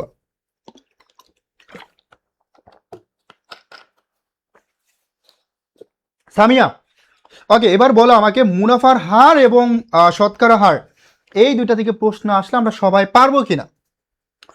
এই দুটো থেকে কোশ্চেন আসলে আমরা পারবো কিনা। এই দেখো প্রি অ্যাডমিশন ব্যাচ আমাদের বিজনেস স্টাডিজের জন্য, এখানে একদম রিটেন এমসিকিউর জন্য তোমরা এমসিকিউর জন্য একদম সব সাবজেক্টের বেসিক থেকে ক্লাস পাবে।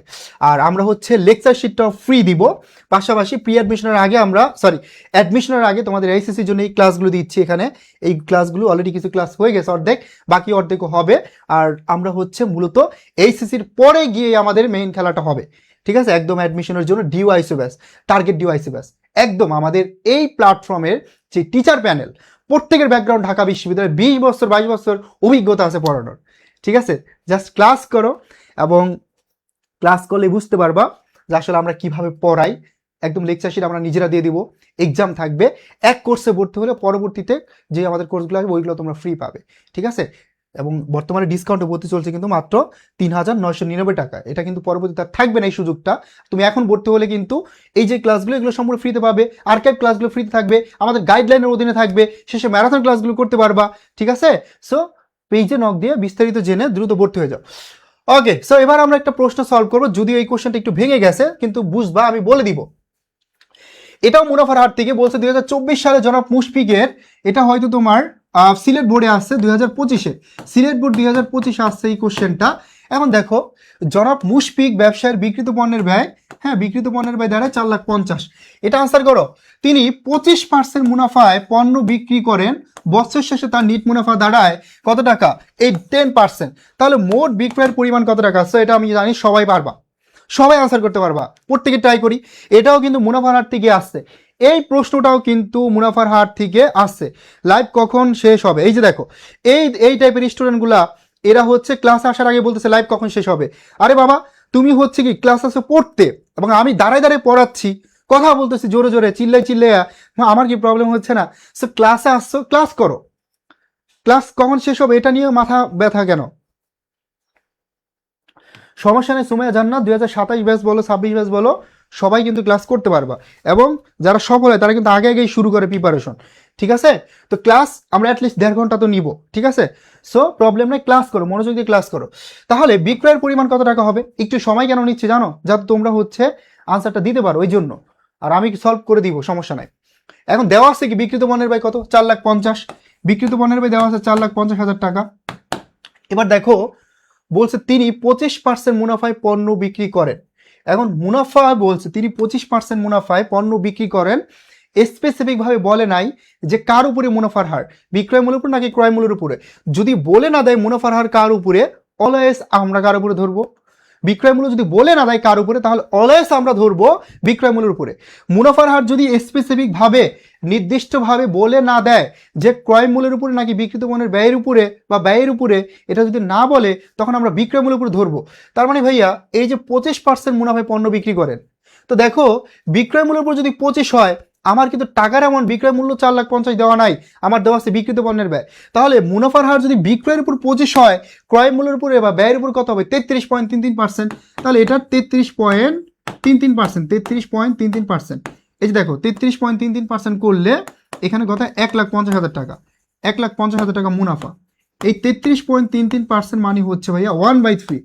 এইগুলো দেখো আমি কিন্তু ক্যালকুলেটর ইউজ করতেছি না, এবং তোমাদেরও কিন্তু এখন থেকে বস হতে হবে, ক্যালকুলেটর ছাড়া কিভাবে ম্যাথ সলভ করা যায় এই ট্রিক্সগুলো জানতে হবে। তার মানে ভাইয়া এই যে দেখো 4,50,000 উপর 33.33 করলে 1,50,000 টাকা মুনাফা আসছে। যেহেতু বলছে বিক্রয়ের পরিমাণ কত, তাহলে এখানে তোমার বিক্রিত পণ্যের ব্যয় ছিল 4,50,000, আর মুনাফা আমরা কত পেলাম? মুনাফা পেলাম 1,50,000। তাহলে কথা হয় 6 লাখ টাকা। এই 6 লাখ টাকা হচ্ছে বিক্রয় মূল্য, এটা হচ্ছে বিক্রয় মূল্য। তো আমরা 1 নম্বর স্টেপে সূত্রটা শিখছি যে বিক্রিত পণ্যের ব্যয়ের সাথে বিক্রিত পণ্যের ব্যয় লিখলাম, এটার সাথে যদি আমরা মুনাফাটা যোগ করি তাহলে পাবো বিক্রয় মূল্য, ঠিক আছে। তাহলে কি পাবো? বিক্রয় মূল্য। এবার দেখো বুঝতে পারছি কিনা। এখন এই যে মুনাফার হারটা চেঞ্জ হলো, বিক্রয় মূল্যের উপর 25 হলে ক্রয় মূল্য বা ব্যয়ের উপর 33.33% হয়ে গেলে, এটা নিয়ে অনেকের কনফিউশন। আমি জানি অনেকের মনে প্রশ্ন, ভাইয়া এটা কি করলেন আপনি? ছিল 25%, কেন 33.33% বানালেন? এটা অনেকে আমাকে এখন বলবে ভাইয়া কেন বানালেন, ঠিক আছে।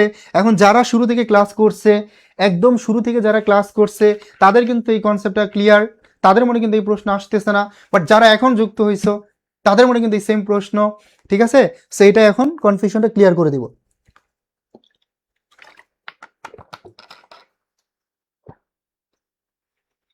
এই যে অনেকে আনসার করতে পারতেছি। এবার দেখো কেন, কারণ বিক্রয় মূল্যের উপর যদি মুনাফার হার 25 হয়, তাহলে ব্যয়ের উপরে, বিক্রিত মানের ব্যয়ের উপরে, মোট ব্যয়ের উপরে, ক্রয় মূল্যের উপরে, মার্কআপের উপরে মুনাফার হার অলওয়েজ বেশি থাকে। তার মানে বিক্রয় মূল্যের উপরে 25 হলে ক্রয় মূল্যের উপর কত হবে? 33.33%। ঠিক আছে, এখন যারা বুঝি নাই, হ্যাঁ, তাদেরকে আবার বলতেছি, মুনাফার হার আপনার শেখা লাগবে। আমরা যে শুরুতে মুনাফার হারটা শিখাইছি এটা শেখা লাগবে। ওকে, এবার আমরা অল্টারনেটিভ নিয়মে কি এটা সলভ করতে পারবো, সেটা কিভাবে সেটা দেখো, সেটা আমরা দেখা দিচ্ছি। এখানে মনে করো এই যে আমরা পেলাম মুনাফা, এখানে আছে 4,50,000। কত আছে? 4,50,000। এখন মুনাফার আর কার উপরে? বিক্রয় মূল্যের উপরে। বিক্রয় মূল্যের উপর থাকলে কি প্রক্রিয়া? এই যে দেখো 25%, কার উপরে? বিক্রয় মূল্য থাকলে বিয়োগ প্রক্রিয়া। তার মানে উপরে হচ্ছে 25, নিচে কত? 75। এটা দ্বারা ভাগ করো, ভাগ করে গুণ করো 25 দ্বারা, এই 1,50,000 আসবে মুনাফা। সেম, এখন ওই সিকোয়েন্স যারা পড়ছো তুমি 1 সেকেন্ডে বের করে ফেলবা, তখন আর এত ভাগ গুণ করা লাগবে না। ঠিক আছে, সো ওই মুনাফার হারের সিকোয়েন্সটা আবারও দেখতে হবে তোমার। আমি আবারও রিকোয়েস্ট করব তুমি ওটা দেখে আসো। আমি দুইটা টার্ম একসাথে তোমাদেরকে ক্লিয়ার করে দিলাম। মানে এমনভাবে ক্লিয়ার করছি, মুনাফার হার থেকে প্রিভিয়াস ইয়ারে যত টাইপের প্রশ্ন আসছে তুমি এখন 100% কনফিডেন্স নিয়ে সলভ করতে পারবা। মানে এটা তুমি 100% শিওর থাকো। এবং এখানে আমরা অলরেডি মুনাফার হার থেকে, শতকরা হার থেকে যে প্রশ্নগুলো সলভ করলাম, এর বাইরে থেকে একটা সিঙ্গেল প্রশ্ন আসবে না। আর দেখবা যে প্রত্যেকটা বোর্ডে মুনাফার হার থেকে 2 মার্ক 3 মার্ক কমন থাকবে তোমার। ঠিক আছে, ইভেন এটা কিন্তু আর্থিক অবস্থার বিবরণী সলভ করতে গেলেও সেখানেও লাগবে। ঠিক আছে, এই জন্য যারা শুরুতে আমরা ক্লাস শুরু থেকে করে নেই তাদেরকে বলবো শুরু থেকে ক্লাসটা করে নিবা। ওকে, এবং ক্লাস করো। হিসাব বিজ্ঞান যে কতটা সহজ এবং কত সহজভাবে যে হিসাব বিজ্ঞানের ম্যাথ সলভ করা যায়, এই জিনিসটা তোমরা আজকে বুঝতে পারবা, এটা ফিল করতে পারবা।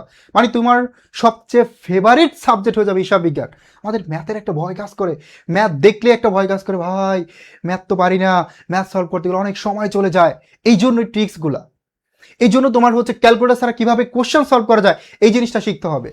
ঠিক আছে, এই জিনিসগুলো এখন থেকে প্র্যাকটিস করতে হবে, ইউজ টু হতে হবে। আর জাস্ট আমার ক্লাস করো, ক্লাস করলে তুমি দেখবা যে হিসাব বিজ্ঞানের প্রত্যেকটা টপিকের কনসেপ্ট ক্লিয়ার হবেই, এবং তুমি হচ্ছে কম সময় গিয়া যে কোনো ম্যাথ সলভ করতে পারবা। ঠিক আছে, 100% কনফিডেন্স নিয়ে। ওকে, তাহলে আমরা এবার চলে যাব ঢাকা বোর্ড 2023-এর কিছু প্রশ্ন সলভ করব, যেহেতু আমরা অলরেডি অনেকগুলো প্রশ্ন সলভ করে ফেলছি। ভাই যারা আমরা এখানে অনেক ভালো পারি, বেসিক ক্লিয়ার, তাদের হয়তো একটু মন খারাপ হতেই পারে, স্বাভাবিক, কারণ আমরা অলরেডি অনেক সময় এখানে নিয়ে নিছি এবং কিছু করার নাই ভাই। এখানে তোমারই বন্ধু বান্ধব, তোমারই ভাই, তোমারই বোন, ওরা ক্লাস করতেছে।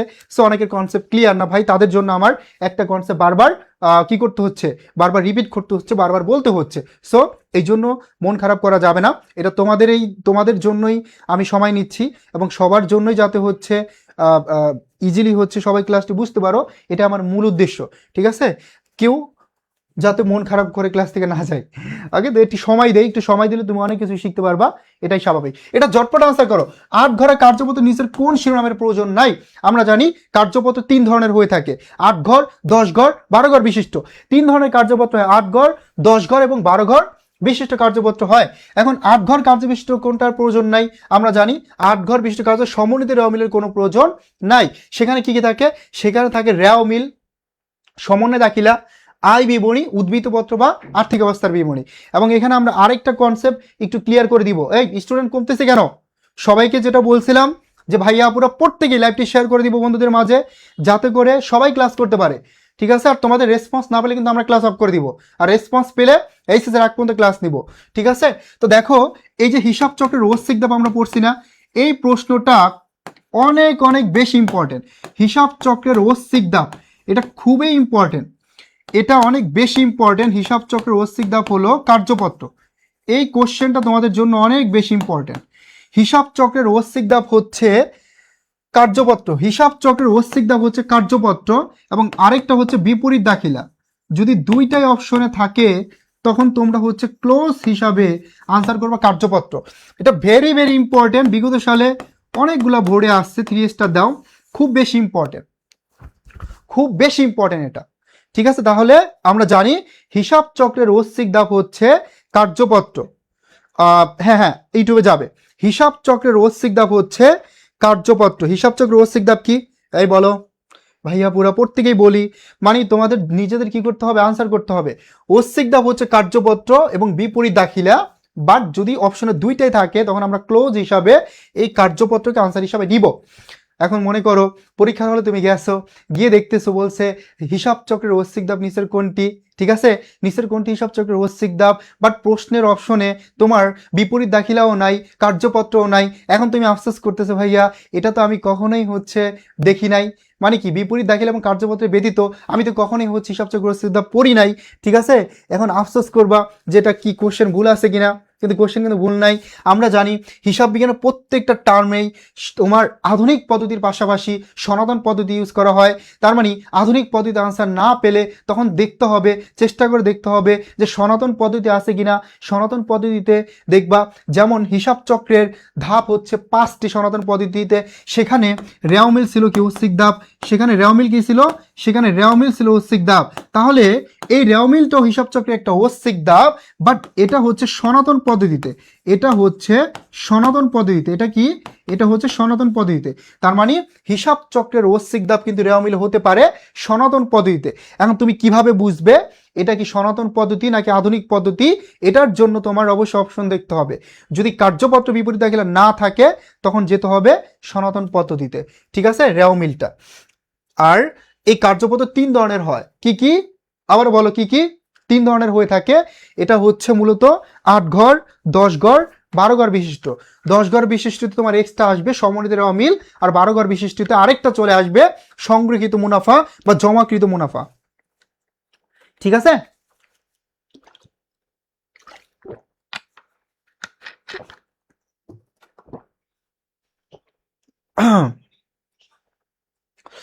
আজকে আমরা মেইনলি আর্থিক বিবরণীর উপরে বেশি ফোকাস করলাম, মানে করতেছি। পাশাপাশি তোমাদের একটা বোর্ড প্রশ্ন সলভ করে দিচ্ছি। এখানে মোটামুটি প্রত্যেকটা বোর্ডের প্রশ্ন আসবে এবং এটার একটা উদ্দেশ্য আছে। উদ্দেশ্যটা হচ্ছে যে আমরা তোমাদেরকে প্রথম ক্লাসে দেখাবো যে কোন টপিকগুলো তোমার বেশি ফোকাস করা উচিত, কোনগুলো থেকে বোর্ড প্রশ্ন বেশি আসে, এই জন্য। ওকে, এটাকে আনসার করছে সবাই। সমাপনী দাখিলা দেওয়া হয় কখন ভাইয়া? সমাপনী দাখিলার মূল উদ্দেশ্য কি? সমাপনী দাখিলার মূল উদ্দেশ্য হচ্ছে নামিক হিসাব বন্ধ করা। কি বলতো? সমাপনী দাখিলার মূল উদ্দেশ্য নামিক অস্থায়ী, হ্যাঁ, নামিক অস্থায়ী এবং অবাস্তব হিসাব, নামিক অস্থায়ী এবং অবাস্তব হিসাব, এই হিসাবগুলোর জের বন্ধ করা, এই হিসাবগুলোর জের শূন্য করা, এই বন্ধ করা বা শূন্য করা হচ্ছে হিসাব চক্র ঐচ্ছিক দাব। তাহলে বুঝতে পারলাম যে সমাপনী দাখিলার মূল উদ্দেশ্য হচ্ছে নামিক অস্থায়ী বা অবাস্তব হিসাবের জের শূন্য করে দেওয়া। তার মানে সমাপনী দাখিলার মূল উদ্দেশ্য কি? যদি প্রশ্ন আসে বেসিক থেকে সমাপনী দাখিলার মূল উদ্দেশ্য কি, এটা হচ্ছে নামিক হিসাবগুলো বন্ধ করে দেওয়া, নামিক হিসাবগুলো ক্লোজ করে দেওয়া। এখন তুমি যদি একটা নাম শিখো তাহলে কিন্তু ধরা খাবে। এটার জন্য তোমার বিকল্প নামগুলো শিখতে হবে, নামিক অস্থায়ী অবাস্তব হিসাব, ঠিক আছে। সো সনাতন পদ্ধতির 5টি হিসাব চক্র কি কি? ওকে, গুড, গ্রেট কোশ্চেন। এই যে এভাবে প্রশ্ন করতে হবে, মুশফিকের মতো প্রশ্ন করতে হবে। তো দেখো সনাতন পদ্ধতি হচ্ছে 5টি আর আধুনিক পদ্ধতি হচ্ছে 10টি, কিন্তু আমরা জানি আধুনিক পদ্ধতিতে 9টিকে হিসাব চক্রের ধাপ বলা হয়। এই যে হিসাব বিজ্ঞানের যে উপাদান সমূহ আছে, হিসাব বিজ্ঞানের উপাদান সমূহ চক্রাকার আবর্তিত হওয়াকে কি বলে? চক্রাকার আবর্তিত হওয়াকে হিসাব চক্র বলে। এখন সনাতন পদ্ধতি কয়টা? 5টা। যেমন শুরু হচ্ছে জাবেদা দিয়ে, জাবেদা, খতিয়ান, রেওমিল, চূড়ান্ত হিসাব, অনুপাত বিশ্লেষণ, 5টা, ঠিক আছে। কি কি বলতো? জাবেদা, খতিয়ান, রেওমিল, চূড়ান্ত হিসাব এবং হচ্ছে তোমার অনুপাত, হ্যাঁ, অনুপাত বিশ্লেষণ। তাহলে এতটুকু ক্লিয়ার কিনা? স্যার আমাদের ক্লাস কি রেগুলার হবে? রেগুলারই হবে, জানিয়ে দেওয়া হবে, রুটিন দেওয়া হবে। টেলিগ্রাম গ্রুপে যুক্ত হয়ে যাও ভাই, তুমি সব আপডেট পাবে। তাহলে টেলিগ্রাম গ্রুপে যুক্ত হয়ে যাও, তাহলে সব আপডেট ইনশাল্লাহ পাবে। তার মানে ভাইয়া সমাপনী দাখিলার মূল উদ্দেশ্য হচ্ছে নামিক হিসাব অস্থায়ী হিসাবগুলো বন্ধ করা। তাহলে নামিক অস্থায়ী হিসাব কোনগুলা? এই যে দেখো, সকল প্রকার আয়, ব্যয় এবং উত্তোলন বা লভ্যাংশ, পৃথিবীতে যত আয় ব্যয় উত্তোলন লভ্যাংশ সব হচ্ছে নামিক হিসাব। তার মানে আয় ব্যয় হিসাব সমূহ বন্ধ করার জন্য, ইয়েস এটা কারেক্ট। তারপরে ব্যয় হিসাব সমূহ বন্ধ করার জন্য, এটাও কারেক্ট। তারপরে দেখো উত্তোলন হিসাব বন্ধ করার জন্য, ইয়েস এটাও কারেক্ট। তাহলে আমরা বুঝতে পারলাম 1 2 3, এখানে 3টাই হচ্ছে কারেক্ট আনসার, কিন্তু কেউ আনসার করতেছি না। এই কনসেপ্ট কি ক্লিয়ার না? পারি না। যাই হোক, ফার্স্ট ক্লাস, যারা পারো তারা আনসার করে ট্রাই করো, আর না পারলে কোনো টেনশন নাই। আমরা ইনশাল্লাহ নেক্সট ক্লাসগুলো থেকে ইনশাল্লাহ আরো অনেক অনেক অনেক অনেক বেশি পারবো, ঠিক আছে। এবং যে কোনো টপিক থেকে কোশ্চেন আসলে সেটাও সলভ করতে পারবো। মুশফিক, ঠিক আছে, আমরা হচ্ছে সবাই মুশফিকের মতো কোশ্চেন করব, কোশ্চেন করতে হবে, ঠিক আছে। আমরা এখানে শিখতে আসছি ভাইয়া, ভুল হোক এটা টার্গেট করবা, যে ভাইয়ার ক্লাসে আসছি ভুল করি, ভাইয়া মাইট দিবে না, বাট আমি যদি এই ভুলটা পরীক্ষার হলে গিয়ে করি তাহলে আমার কিন্তু জীবন থেকে A+ ছুটে যাবে। আর তুমি কিন্তু একবারই বোর্ড পরীক্ষা দিতে পারবা, মানে যদিও আরেকবার দিতে পারো কিন্তু ইয়ার লস হবে, কিন্তু এই সুযোগটা কিন্তু বারবার আসবে না। এই তো সবাই আনসার করতেছি। তো নিজেদের চেষ্টা করতে হবে। দেখো আয় ব্যয় হিসাব সমূহ সমাপ্ত করার জন্য, ব্যয় হিসাব সমাপ্ত করার জন্য, উত্তোলন হিসাবগুলো সমাপ্ত করার জন্য সহজ ভাষায় প্রত্যেকটা হচ্ছে এখানে নামিক হিসাব, অস্থায়ী হিসাব, অবাস্তব হিসাব। ঠিক আছে, তাহলে এই হিসাবগুলোর যে শূন্য করা হয়। এবার আমি তোমাদের একটা পরীক্ষা নিব না, আরেকটা কোশ্চেন সলভ করি আমরা। এই প্রশ্নটা সলভ করি, দেন আমি একটা কোশ্চেন নিব, এটার আনসার করবা তোমরা। মালিকের সুনাম এটা কোন ধরনের সম্পদ, এটা আনসার করবা। আগে এটা আনসার করো, আগেই কোশ্চেনটা আনসার করো, সমস্যা নাই, পরে আনসার করবা। মালিকের সুনাম, এই মালিকের সুনাম এটা কোন ধরনের সম্পদ, মালিকের সুনাম কোন ধরনের সম্পদ, এটা আনসার করবা। অপশন 1 অস্পর্শনীয় সম্পদ,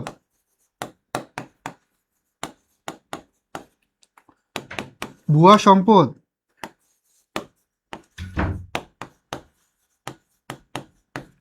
তারপর 3 নাম্বার কাল্পনিক সম্পদ,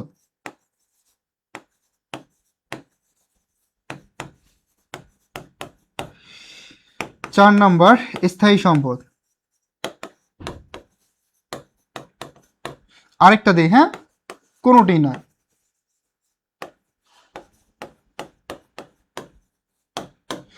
এটা আনসার করবা, দুইটা কোশ্চেন। আমি তো আগে আনসার করলাম গ হবে। Sara Sheikh, thank you very much. হয়তো এটা আমি দেখি নাই।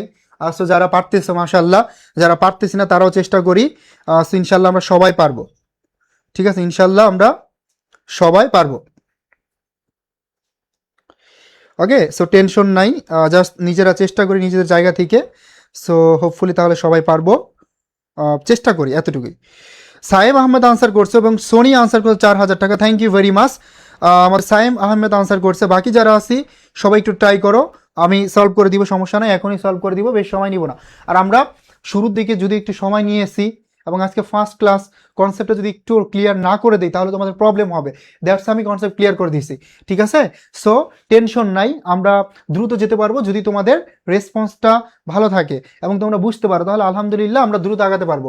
তো দেখো এখানে রেওয়া মিলে বেতন আছে 14,000 টাকা, মাসিক বেতন 1500 টাকা, তার মানে প্রতি মাসে বেতন 1500 টাকা, এক বছরে 12 মাস, তাহলে কত হবে? 12 15 18,000 টাকা, কত হয়? 18,000 টাকা। তার মানে আমার মোট বেতন হওয়ার কথা ছিল 18,000, বাট রেওয়া মিলে দেওয়া আছে কত? 14,000। তাহলে 4,000 টাকা কি আছে এখানে? 4,000 টাকা, এই 4,000 টাকার নাম হচ্ছে বকেয়া বেতন। এই 4,000 টাকার নাম কি বলতো? এই 4,000 টাকার নাম হচ্ছে বকেয়া বেতন। Got it? এবং আমি এইচএসসিতে আবার বলি, এইচএসসিতে আমি হচ্ছে খুব কম শর্টকাট ট্রিক শিখাই, হ্যাঁ, বিকজ আমি চাই এইচএসসিতে একটা স্টুডেন্ট বেসিকে বস হয়ে আসবে। আমি চাই এইচএসসিতে একটা স্টুডেন্ট বেসিকে বস হয়ে আসবে, বাট অ্যাডমিশনে তারা আমি শর্টকাট ট্রিক শেখাবো, কিন্তু এখন শেখাবো না। অ্যাডমিশনে গিয়ে তারা আমি শর্টকাট ট্রিক শেখাবো, বাট এখন কিন্তু শেখাবো না, ঠিক আছে? এখন আমি শেখাবো না, এখন তোমরা নিজেরাই হচ্ছে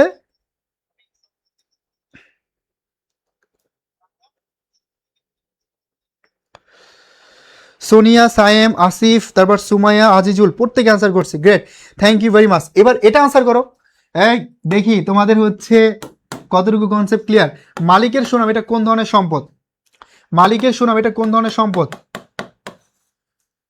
অস্পর্শনীয় সম্পদ, কাল্পনিক সম্পদ বা ভুয়া সম্পদ বা মিথ্যা সম্পদ, বিলম্বিত মুনাফা জাতীয় ব্যয়। এই তিনটা কনসেপ্ট থেকে এক মার্ক কমন থাকবেই থাকবে, ঠিক আছে? এই তিনটা কনসেপ্ট থেকে এক মার্ক কমন থাকবেই থাকবে।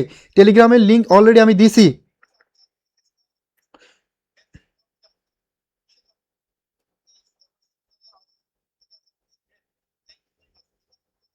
এই যে লিঙ্ক দিয়ে দিচ্ছি।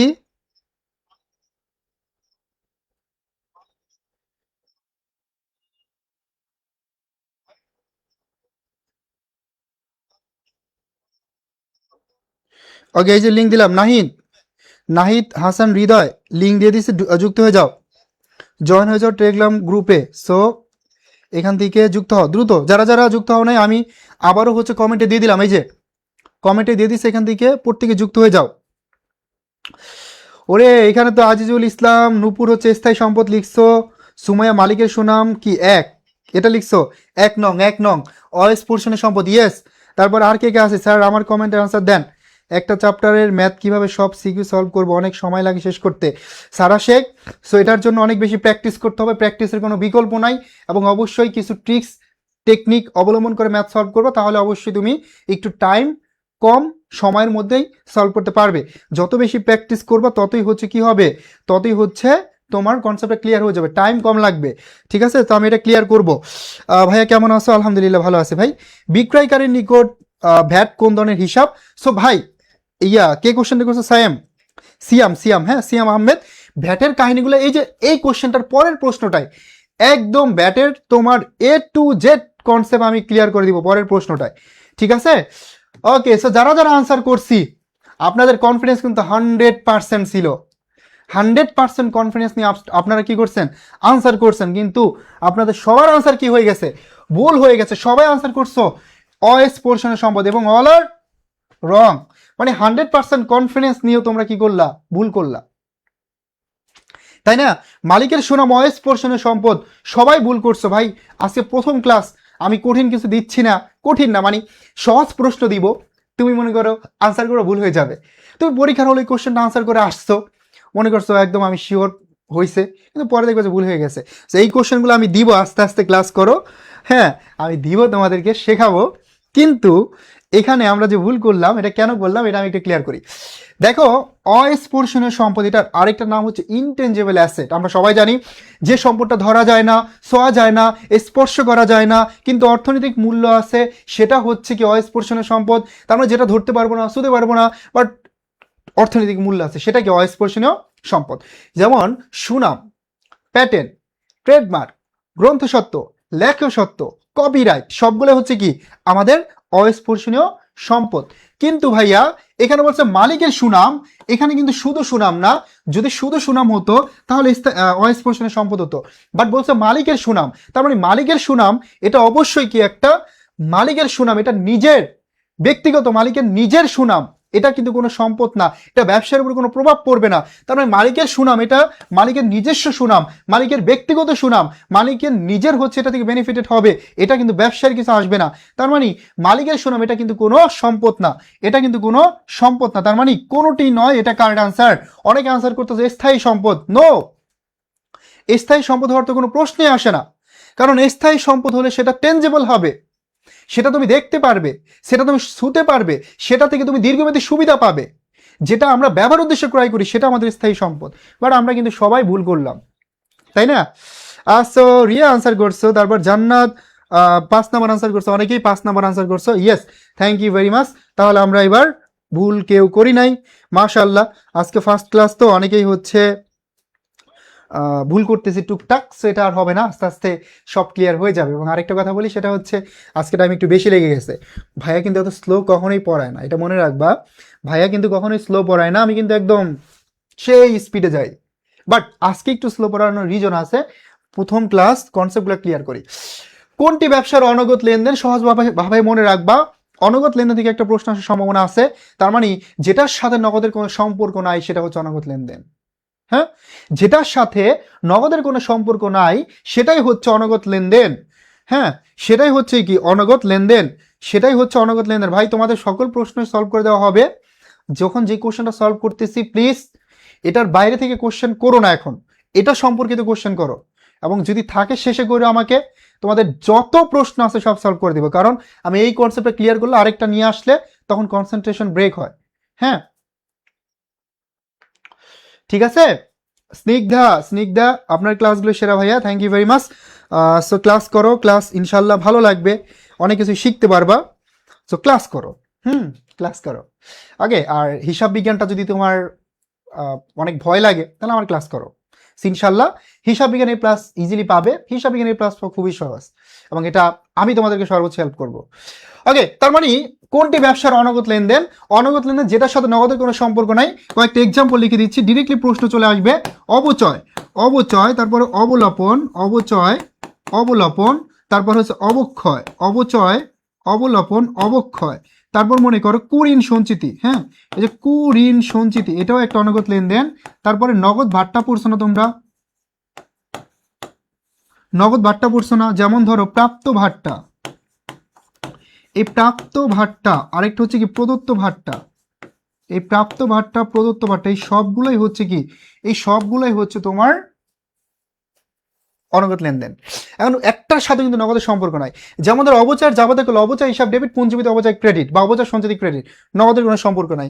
সেমভাবে মনে করো কুরিন এটা করলে একই, যেমন কুরিন এটা কুরিন সঞ্চিত হিসাব, আর হচ্ছে কি, আর হচ্ছে তোমার কুরিন সঞ্চিতি, আরেকটা হচ্ছে কি দেনাদার। ঠিক আছে, এখানেও নাই। প্রাপ্ত ভারটা পাওনাদার সাথে জড়িত, তাহলে প্রাপ্ত ভারটা ক্রেডিট, পাওনাদার ডেবিট, এবং প্রদত্ত ভারটা ডেবিট, দেনাদার ক্রেডিট। তাহলে এই সবগুলোই হচ্ছে আমাদের অনগদ লেনদেন। তাহলে কোনটা হবে? অবচয়। ঠিক আছে, সো অনগদ লেনদেন থেকে কোশ্চেন আসার পসিবিলিটি আছে ভাইয়া পুরা, এবং আমি দেখতে পাচ্ছি এখানে আমার প্রত্যেকটি স্টুডেন্ট কারেক্ট অ্যান্সার দিতে পারছে। Thank you very much dear students. এবং এটাই দরকার, চেষ্টা করতে হবে, পড়তে হবে। যদি তুমি চেষ্টা করো, মনোযোগ দাও, তাহলে কিন্তু তুমি অবশ্যই কোশ্চেন সলভ করে আসতে পারবা। আর যদি হচ্ছে চেষ্টা না করো, মনোযোগ না দাও, তাহলে কিন্তু ভালোভাবে শিখতে পারবে না, এটাই স্বাভাবিক।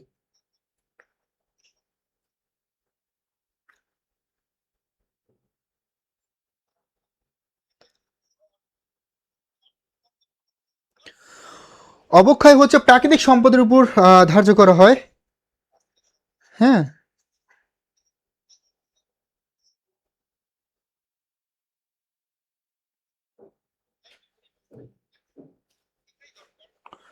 ওকে, দেখো বুঝতে পারছো কিনা। ওকে, লিখো, এগুলো নোট সহ দিয়ে দিব তোমাদেরকে, আমি যা লিখতেছি। ওকে, অবচয় প্রভাবিত করে কাকে? ভাইয়া অবচয় কি বলতো? অবচয় একটা ব্যয়, অবচয় হচ্ছে স্থায়ী সম্পত্তি ব্যবহৃত ক্ষয়ক্ষতি। অবচয় কোন ধরনের হিসাব? অবচয় হচ্ছে একটা ব্যয় হিসাব। অবচয় কোন হিসাব? অবচয় হচ্ছে একটা ব্যয় হিসাব। আর এটা কোথায় দেখানো হয়? এটা দেখানো হয় বিশদ আয় বিবরণীতে বা আয় বিবরণীতে। তার মানে অবচয় দেখানো হয় বিশদ আয় বিবরণী বা আয় বিবরণীতে। তার মানে অবচয় প্রভাবিত করে বিশদ আয় বিবরণীকে। অবচয় যেহেতু ব্যয় ভাইয়া, ব্যয় যদি বাড়ে, অবচয় যদি বৃদ্ধি পায়, তার মানে ব্যয় বাড়লে তাহলে তোমার কি হবে? ব্যয় যদি বৃদ্ধি পায় তাহলে মালিকানা সত্ত্ব হ্রাস পাবে। তার মানে ভাই এই অবচয়টা কি, ব্যয়টা কি মালিকানা সত্ত্বকে প্রভাবিত করবে। তাহলে এটা কি করবে? এটা হচ্ছে মালিকানা সত্ত্বকে প্রভাবিত করবে। তার মানে ভাইয়া ব্যয়টা হচ্ছে তোমার মালিকানা সত্ত্বকে প্রভাবিত করবে। ঠিক আছে, ব্যয়টা হচ্ছে তাহলে কি করবে? ব্যয়টা তোমাদের মালিকানা সত্ত্বকে প্রভাবিত করবে। ব্যয় তাহলে কি করবে? ব্যয় হচ্ছে মালিকানা সত্ত্বকে প্রভাবিত করবে। ঠিক আছে, তাহলে এখানে আমরা অবচয়, বিশদায় বিবরণী, মালিকানা সত্ত্ব বিবরণী দুইটাকে প্রভাবিত করতেছে। 1 এবং 2 কারেক্ট অ্যান্সার। সো ক্লিয়ারলি বুঝতে পারছি সবাই? 1 এবং 2 হচ্ছে এখানে কারেক্ট অ্যান্সার।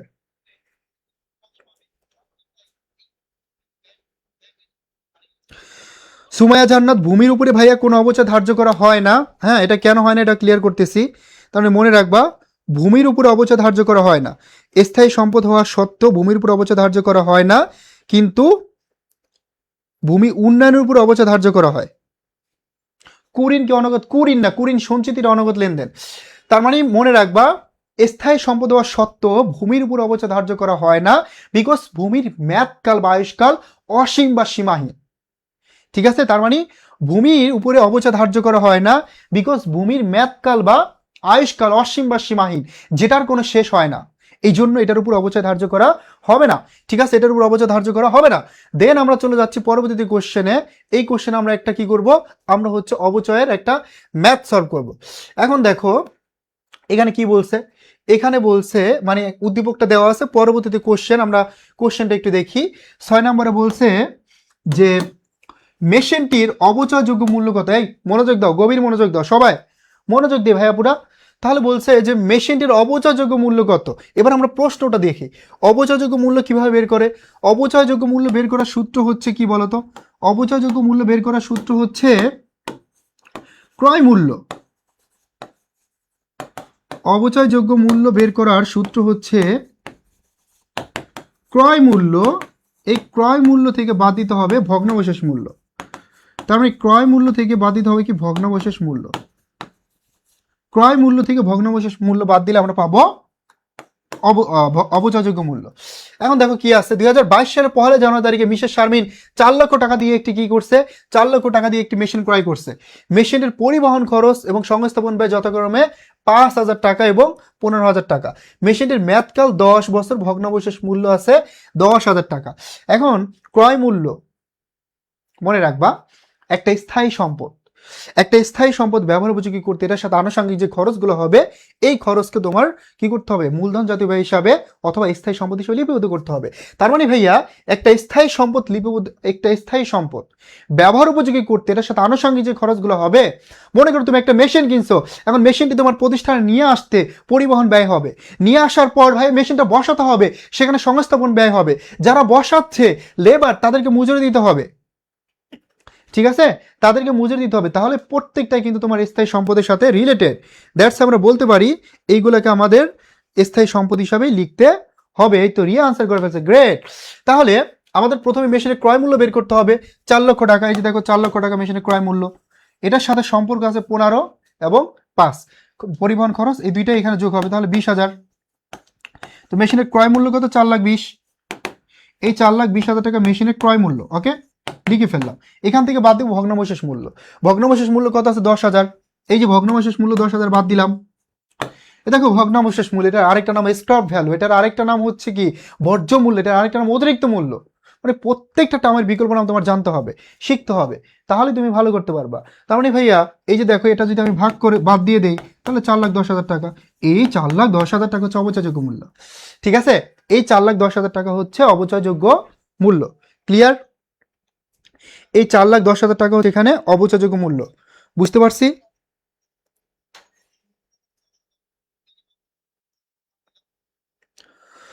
Concept clear? এই হৃদয় বলো, হৃদয়, আজিজুল।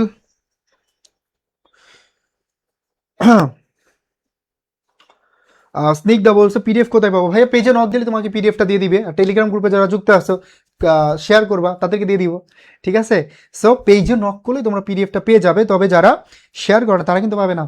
এবং এই প্রথম দিকে আমরা শেয়ার কেন করাচ্ছি, কারণ আমরা চাই সবাই যাতে ক্লাসগুলো করতে পারে। বাংলাদেশের একদম যারা প্রত্যন্ত গ্রাম অঞ্চলে বসবাস করে, গ্রামের কলেজে পড়ে, ভালো শিক্ষকের কাছে পড়তে পারে না, তারা যাতে ক্লাসগুলো করতে পারে, সেটা আমাদের উদ্দেশ্য।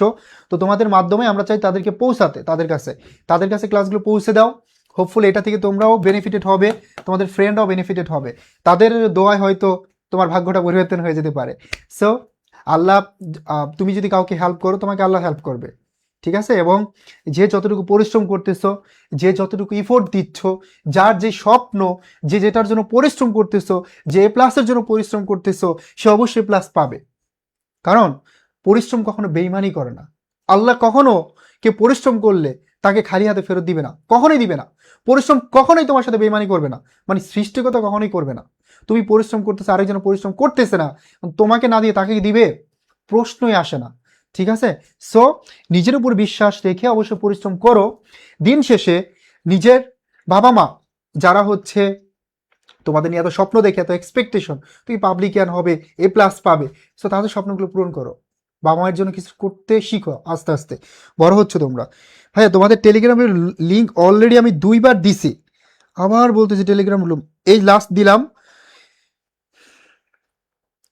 লাস্ট দিলাম, প্রত্যেকে যুক্ত হয়ে যাও, হ্যাঁ। আর দিব না কিন্তু।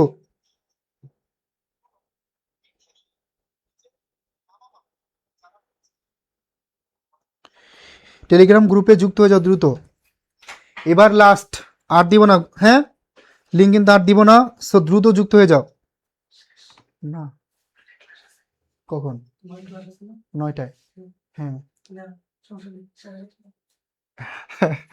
তাহলে অবচয়যোগ্য মূল্যটাকে আমরা পারছি, অবচয়যোগ্য মূল্য বুঝতে পারছি।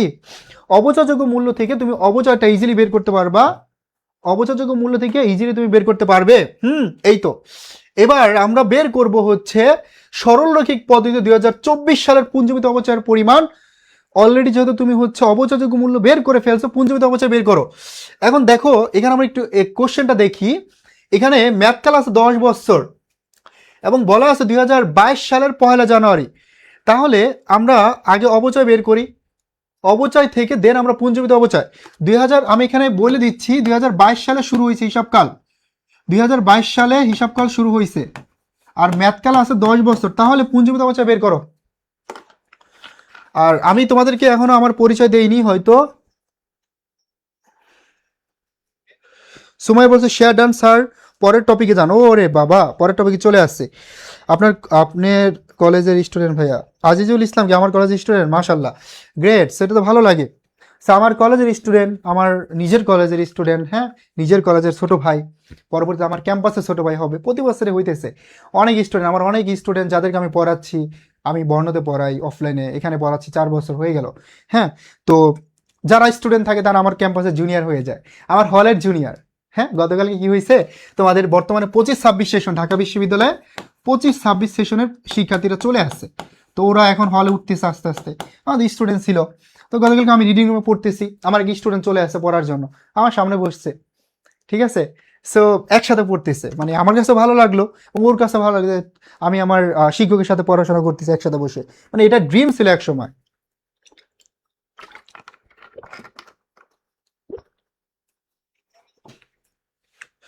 এই সবাই কি যুক্ত হয়েছ?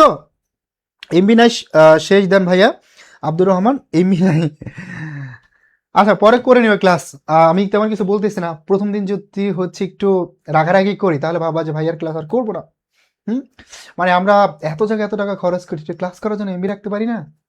যাই হোক, হোয়াট এভার, এটা সবাই রাখে না, আমিও তোমাদের মতো যখন ছিলাম তখন খারাপ লাগতো, রিলস দেখতাম তখন এমবি চলে গেলে খারাপ লাগতো না, কিন্তু যদি হচ্ছে একটা এডুকেশনাল ভিডিও দেখে এমবি চলে তখন একটু খারাপ লাগতো, আরে কত এমবি চলে গেল আমার। হ্যাঁ, ওকে, সো দেখো এখানে তাহলে আমরা অপচয়যোগ্য মূল্য কত পেয়েছি, এই যে অপচয়যোগ্য মূল্য ছিল 4,10,000, ম্যাথকাল 10, তাহলে আমার কথা 41,000 টাকা। এই 41,000 টাকা আমার অপচয়, যেহেতু মেথডটা সরল রৈখিক ভাইয়া, সরল রৈখিক মেথডে প্রতি বছর অপচয় কি থাকে, প্রতি বছর অপচয় সমান থাকে, সরল রৈখিক পদ্ধতিতে প্রতি বছর অপচয় সমান থাকে। যেহেতু 22 সালে শুরু হয়েছে, 22, 23, 24 কয় বছর হবে, 3 বছর, তাহলে 41 ইন্টু 3 কত হয়, 41 ইন্টু 3, দেখো 3 একে 3, 3 4 কত 12, হ্যাঁ, তাহলে 3টা শূন্য, 1,23,000, 1,23,000 যারা আনসার করছে all are correct, thank you very much, সবাই পারছি। আমরা আজকে অনেকগুলো প্রশ্ন সলভ করার একটা ইচ্ছা ছিল, যদিও 10 মতো সলভ করতে পারবো, কিন্তু এর আগেও আমরা প্রায় 5 থেকে 7টা প্রশ্ন সলভ করছি, এবং আজকে একটু টাইম বেশি লাগলো, ডোন্ট ওয়ারি। সো একদম বুলেট স্পিড আমরা শিখাবো যদি তোমাদের কনসেপ্ট ক্লিয়ার থাকে, ঠিক আছে। আর শর্টকাট ট্রিক্স অ্যাপ্লাই করবো, কোনো টেনশন নাই, জাস্ট ওয়েট অ্যান্ড সি। আমাদের রায়হান রাফি যুক্ত হয়েছে, ভাই কেমন আছেন? আলহামদুলিল্লাহ ভালো আছি ভাই। সো ক্লাস করো, পরে কথা হবে ইনশাল্লাহ, ঠিক আছে। শেষে তোমাদের সাথে গল্প করব, তোমাদের যদি কোনো প্রশ্ন থাকে, স্পেসিফিক কোনো টপিকে প্রবলেম থাকে, বা কোনো সাবজেক্টের প্রবলেম থাকে, সেটা নিয়ে আমরা আলোচনা করব। আমাদের টেলিগ্রাম গ্রুপে যুক্ত হয়ে যাও, আর সেখানেই হচ্ছে সকল ধরনের সমস্যার সমাধান পাবে ইনশাল্লাহ। আমরা চলে যাচ্ছি পরবর্তী কোশ্চেনে। সো তার আগে একটু বলি, প্রি অ্যাডমিশন কোর্স আমাদের বিজনেস স্টাডিজ যারা আছে, প্রি অ্যাডমিশন বলতে কি বোঝায়, যে অ্যাডমিশনের আগে আমরা এই ক্লাসগুলো তোমাদেরকে সম্পূর্ণ ফ্রিতে দিচ্ছি, আর এখানে মেনলি অ্যাডমিশনের এইচএসসির পরে গিয়ে মেন খেলা আমাদের শুরু হবে, আমরা একদম এমসিক এবং ভিটেনের জন্য এই ক্লাসগুলো দিব।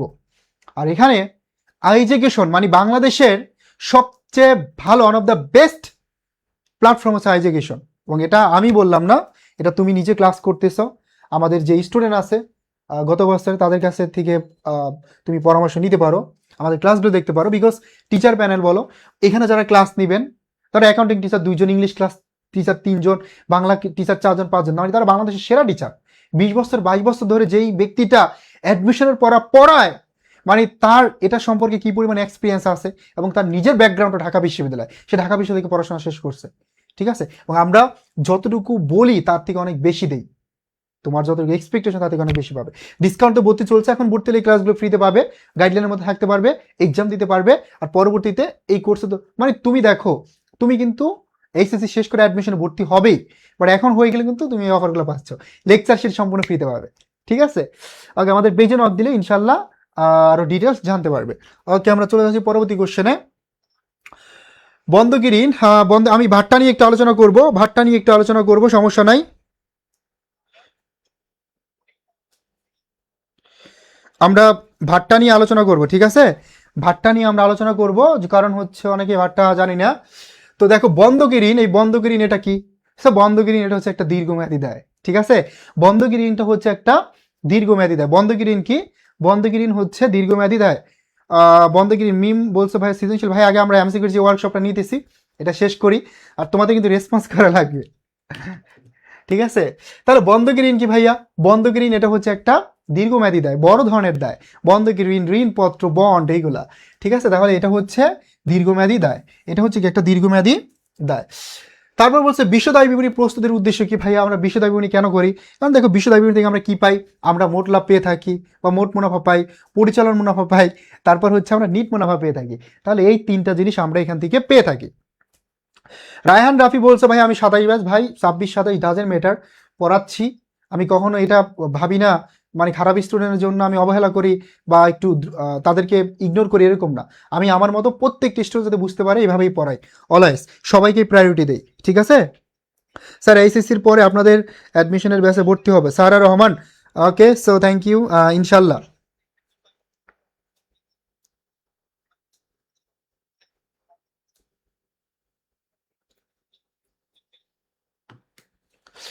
ওকে, তার মানে বিশ্বদায় বিবরণী প্রস্তুতের উদ্দেশ্য কি?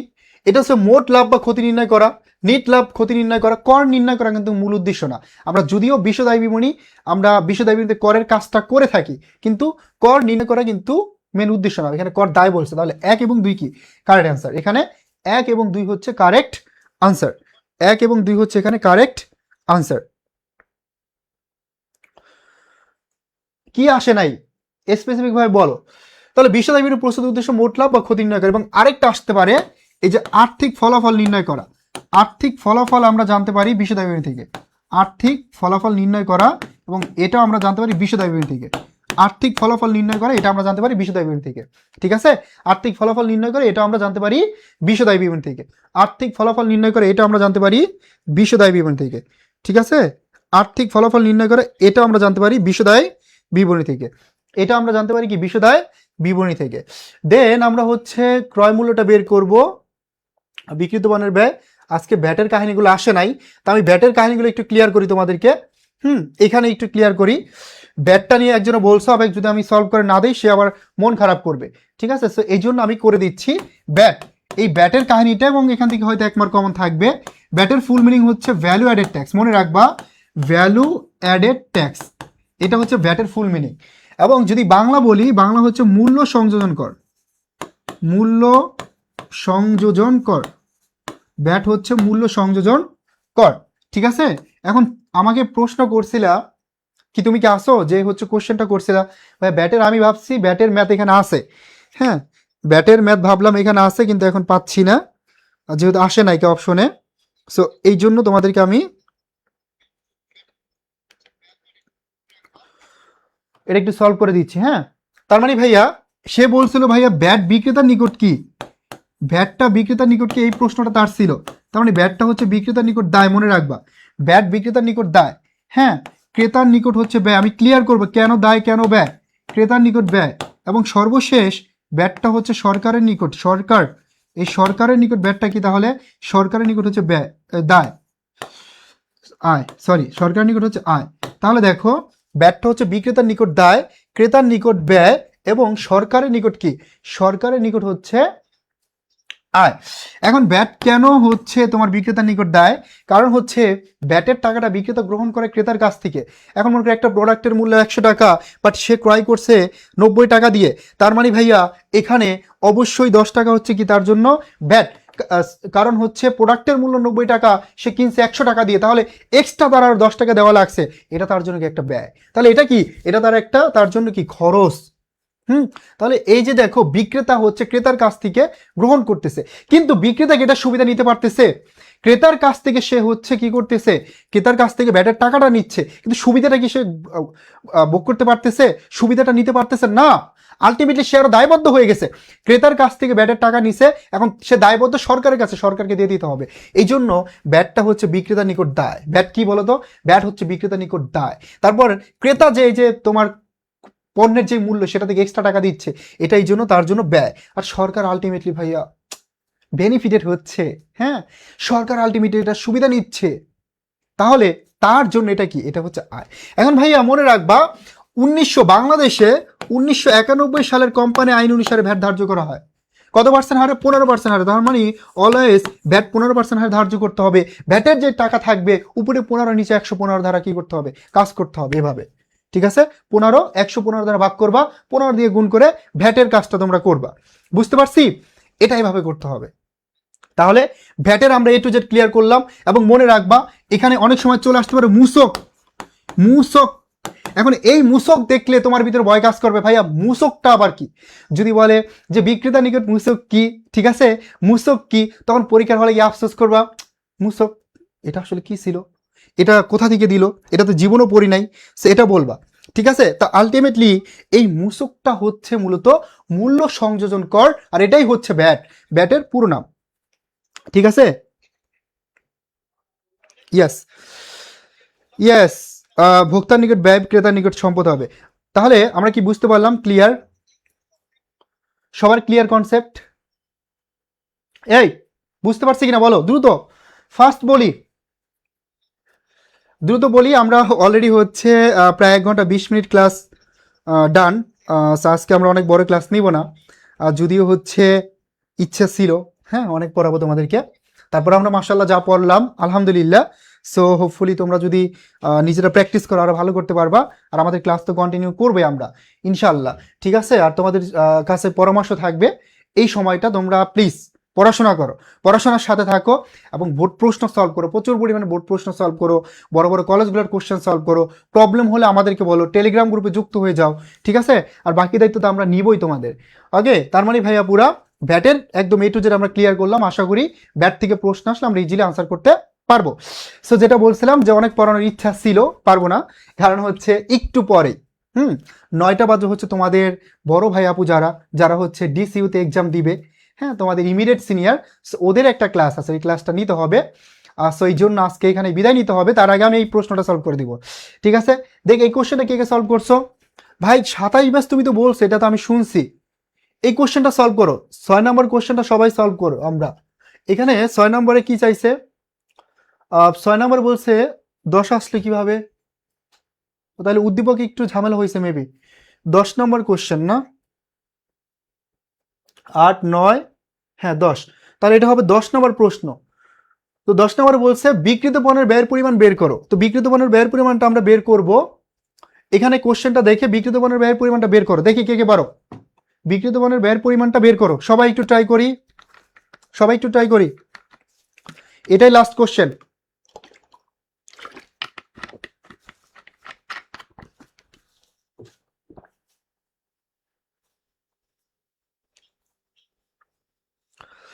আহ 2027 ব্যাচের ভর্তি হইতে পারবো রায়হান? ইয়েস, 2027 ব্যাচে অবশ্যই ভর্তি হতে পারবে, বিকজ আমাদের 27 ব্যাচের কোর্স অলরেডি রানিং, 27 ব্যাচের কোর্স অলরেডি হচ্ছে চলমান আছে। আমরা আবার নতুন আরেকটা কোর্স নিয়ে আসবো এবং ওইটাই ভর্তি হলে আগের ক্লাস করতে পারবে এবং লাইভ ক্লাসগুলো করতে পারবে। এখনও অনেক লাইভ ক্লাস বাকি আছে, তো এই সুযোগ তো আছেই। অলরেডি হচ্ছে অনেকে আনসার করতেছে, আজিজুল আনসার করছে 8-এ হচ্ছে ডি নাম্বার, 8 না, যেটা আমরা করতেছি এটা 10 নাম্বার প্রশ্ন। আমরা বের করব বিক্রিত মানের ব্যয়ের পরিমাণটা। এই লেখাগুলো আমি মুছে দিচ্ছি, হ্যাঁ এই লেখাগুলো মুছে দিচ্ছি।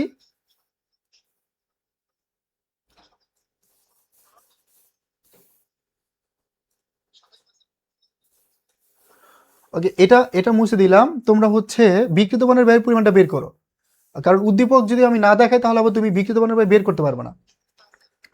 এটাই লাস্ট কোশ্চেন আজকের আমাদের। যারা যারা শুরু থেকে ছিলে সবাইকে অনেক বেশি ধন্যবাদ। হ্যাঁ, বিক্রিত পণ্যের ব্যয়ের পরিমাণ কত এটা বের করো, বিক্রিত পণ্যের ব্যয়ের পরিমাণটা বের করো, বিক্রিত পণ্যের ব্যয়ের পরিমাণটা বের করো।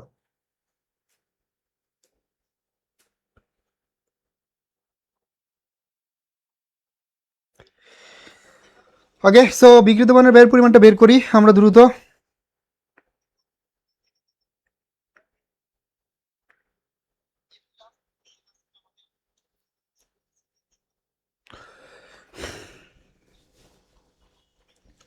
নেক্সট ক্লাস হয়তো কালকেই তোমাদের থাকবে দ্বিতীয় পত্রের উপরে, তবে এই ক্লাসটি অন্য শিমুল ভাই নিবে।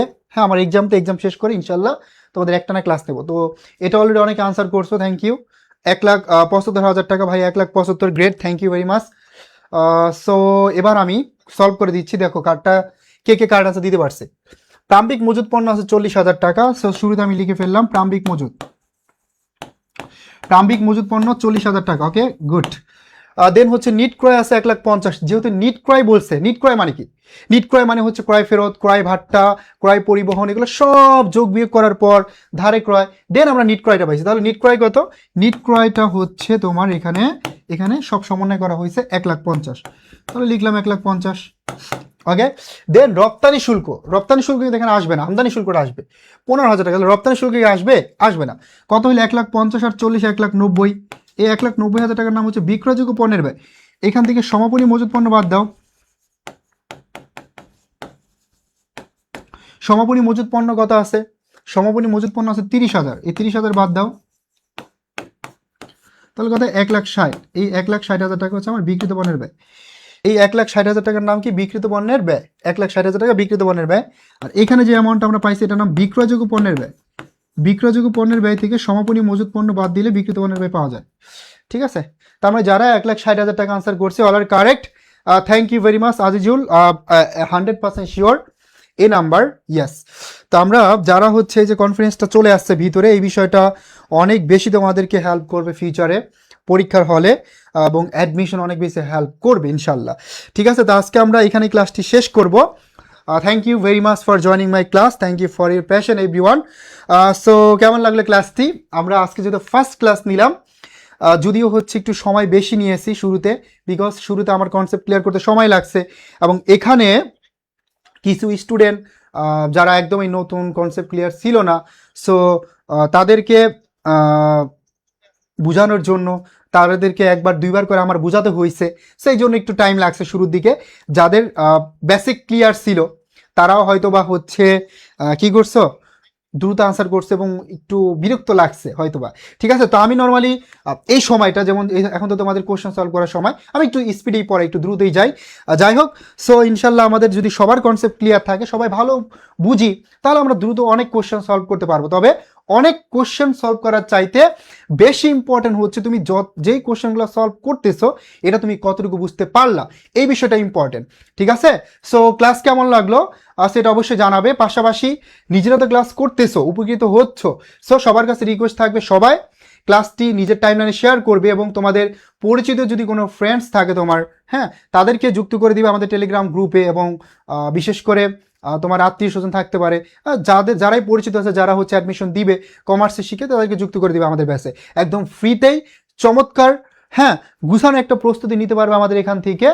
আর ইনশাল্লাহ আমরা এই ক্লাসগুলো যদি তোমাদের রেসপন্স পাই তাহলে কন্টিনিউ রাখবো, আদারওয়াইজ আমরা কিন্তু বন্ধ করে দিব। ঠিক আছে, আর রেগুলারই ক্লাস হবে ইনশাল্লাহ। ক্লাস করো মনোযোগ দিয়ে, তোমাদের সবার জন্য অনেক বেশি শুভকামনা। মনে রাখবা তোমাদের লাইফের সবচেয়ে গুরুত্বপূর্ণ সময় কিন্তু এটা, এই যে এখন যে সময়টা, এটা তোমাদের লাইফের সবচেয়ে গুরুত্বপূর্ণ সময়। হ্যাঁ, সো এই সময়টা বলা যায় যে লাইফের টার্নিং পয়েন্ট। অবশ্যই অবশ্যই তোমার ভাইয়াপুরা এই সময়টা ভালো করে ইউজ করো।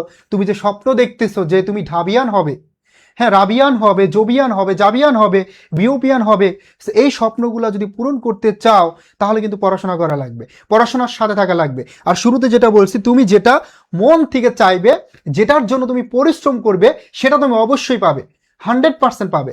আল্লাহ কখনো হচ্ছে পরিশ্রমকারী যারা আছে তাদেরকে হতাশ করে না। তুমি যতটুকু পরিশ্রম করছো সেটার মূল্য পাবেই পাবে, মানে 100% ট্রাস্ট করতে পারো আমাকে, হ্যাঁ, বা এটা তোমার বিশ্বাস করতে হবে। পরিশ্রম যে করে, যে যদি তুমি কোনো কিছু মন থেকে সেটা পাবে। সো পরিশ্রম করো, দিন শেষে তোমার বাবা মায়ের মুখে হাসি ফুটাতে হবে। তারা অনেক অপেক্ষায় আছে যে আমার ছেলেটা ভালো একটা জায়গায় যাবে, আমার ছেলেটা বা আমার মেয়েটা পাবলিকান হবে, সো তাদের স্বপ্নগুলো পূরণ করতে হবে। ঠিক আছে, এবং তোমাদের পাশে ইনশাল্লাহ আমরা থাকবো, আমরা হচ্ছে শেষ পর্যন্ত থাকবো। শুধুমাত্র এইচএসসি না, আমরা তোমার একটি পাবলিক বিশ্ববিদ্যালয়ে চান্স হওয়ার আগ পর্যন্ত থাকবো, নিজের ভাইয়ের মতো থাকবো, হ্যাঁ, মেন্টর, একজন শিক্ষক হিসাবে থাকবো, বড় ভাই হিসাবে থাকবো। তোমরা যে কোনো প্রবলেম আমাদের গ্রুপে শেয়ার করলে আমাদের প্রত্যেকটা মেন্টর তোমাদেরকে হেল্প করবে ইনশাআল্লাহ। এবং আমি যেহেতু ঢাকা বিশ্ববিদ্যালয়ে পড়তেছি, আরও অনেকে যারা আছে তারা যেহেতু ঢাকা বিশ্ববিদ্যালয়ে পড়াশোনা শেষ করে টিচিং প্রফেশনে আসছে, তার মানে প্রত্যেকে এক্সপিরিয়েন্স। ঠিক আছে, তোমরা প্রত্যেকটা সাবজেক্টের ক্লাস ইনশাআল্লাহ এখানে পাবে। Thank you very much. So Nupur, তারপর হচ্ছে সুলাইমান হোসাইন, মিমুন, বাকি যারা আছে, স্যার সিকিউর জন্য ওয়ার্কশপ নেবেন না, সব নিব, যেটা বললাম রেসপন্সটা চাই, এতটুকুই। ঠিক আছে, আমাদের সাথে মাইশা আফরিন ঈদ আছে, হ্যাঁ, সায়েম, তারপর হচ্ছে কামরুল, ফারদিন, ওকে ওকে। সো ইনশাল্লাহ ক্লাস দিব, বাট আমি হচ্ছে এক সপ্তাহে ক্লাস নিতে পারবো না, আচ্ছা আমার নিজেরই ফাইনাল এক্সাম, সো এটা শেষ করে ইনশাল্লাহ ক্লাস নিব। আর তোমাদের আমি ক্লাস নেই বা না নেই, তোমাদের ক্লাস চলবে। যেমন কাল হয়তো তোমাদের ক্লাস নিবে হিসাব বিজ্ঞান, আমাদের সবার প্রিয় শিমুল স্যার। হ্যাঁ, তিনি 22 বছর 23 বছর যাবত হিসাব বিজ্ঞান পড়াইতেছেন, তার মানে তিনি আমাদের হিসাব বিজ্ঞানের লুকা পেয়েছিল। ঠিক আছে, okay Sayem, thank you very much. যারা যারা শেয়ার করছো তারা পিডিএফটি পেয়ে যাবে ইনশাল্লাহ। সো ভালো থাকি সবাই, সবার জন্য অনেক বেশি শুভকামনা এবং দোয়া। So, আমার জন্য দোয়া করতে হবে। হ্যাঁ, ওকে, আল্লাহ হাফেজ।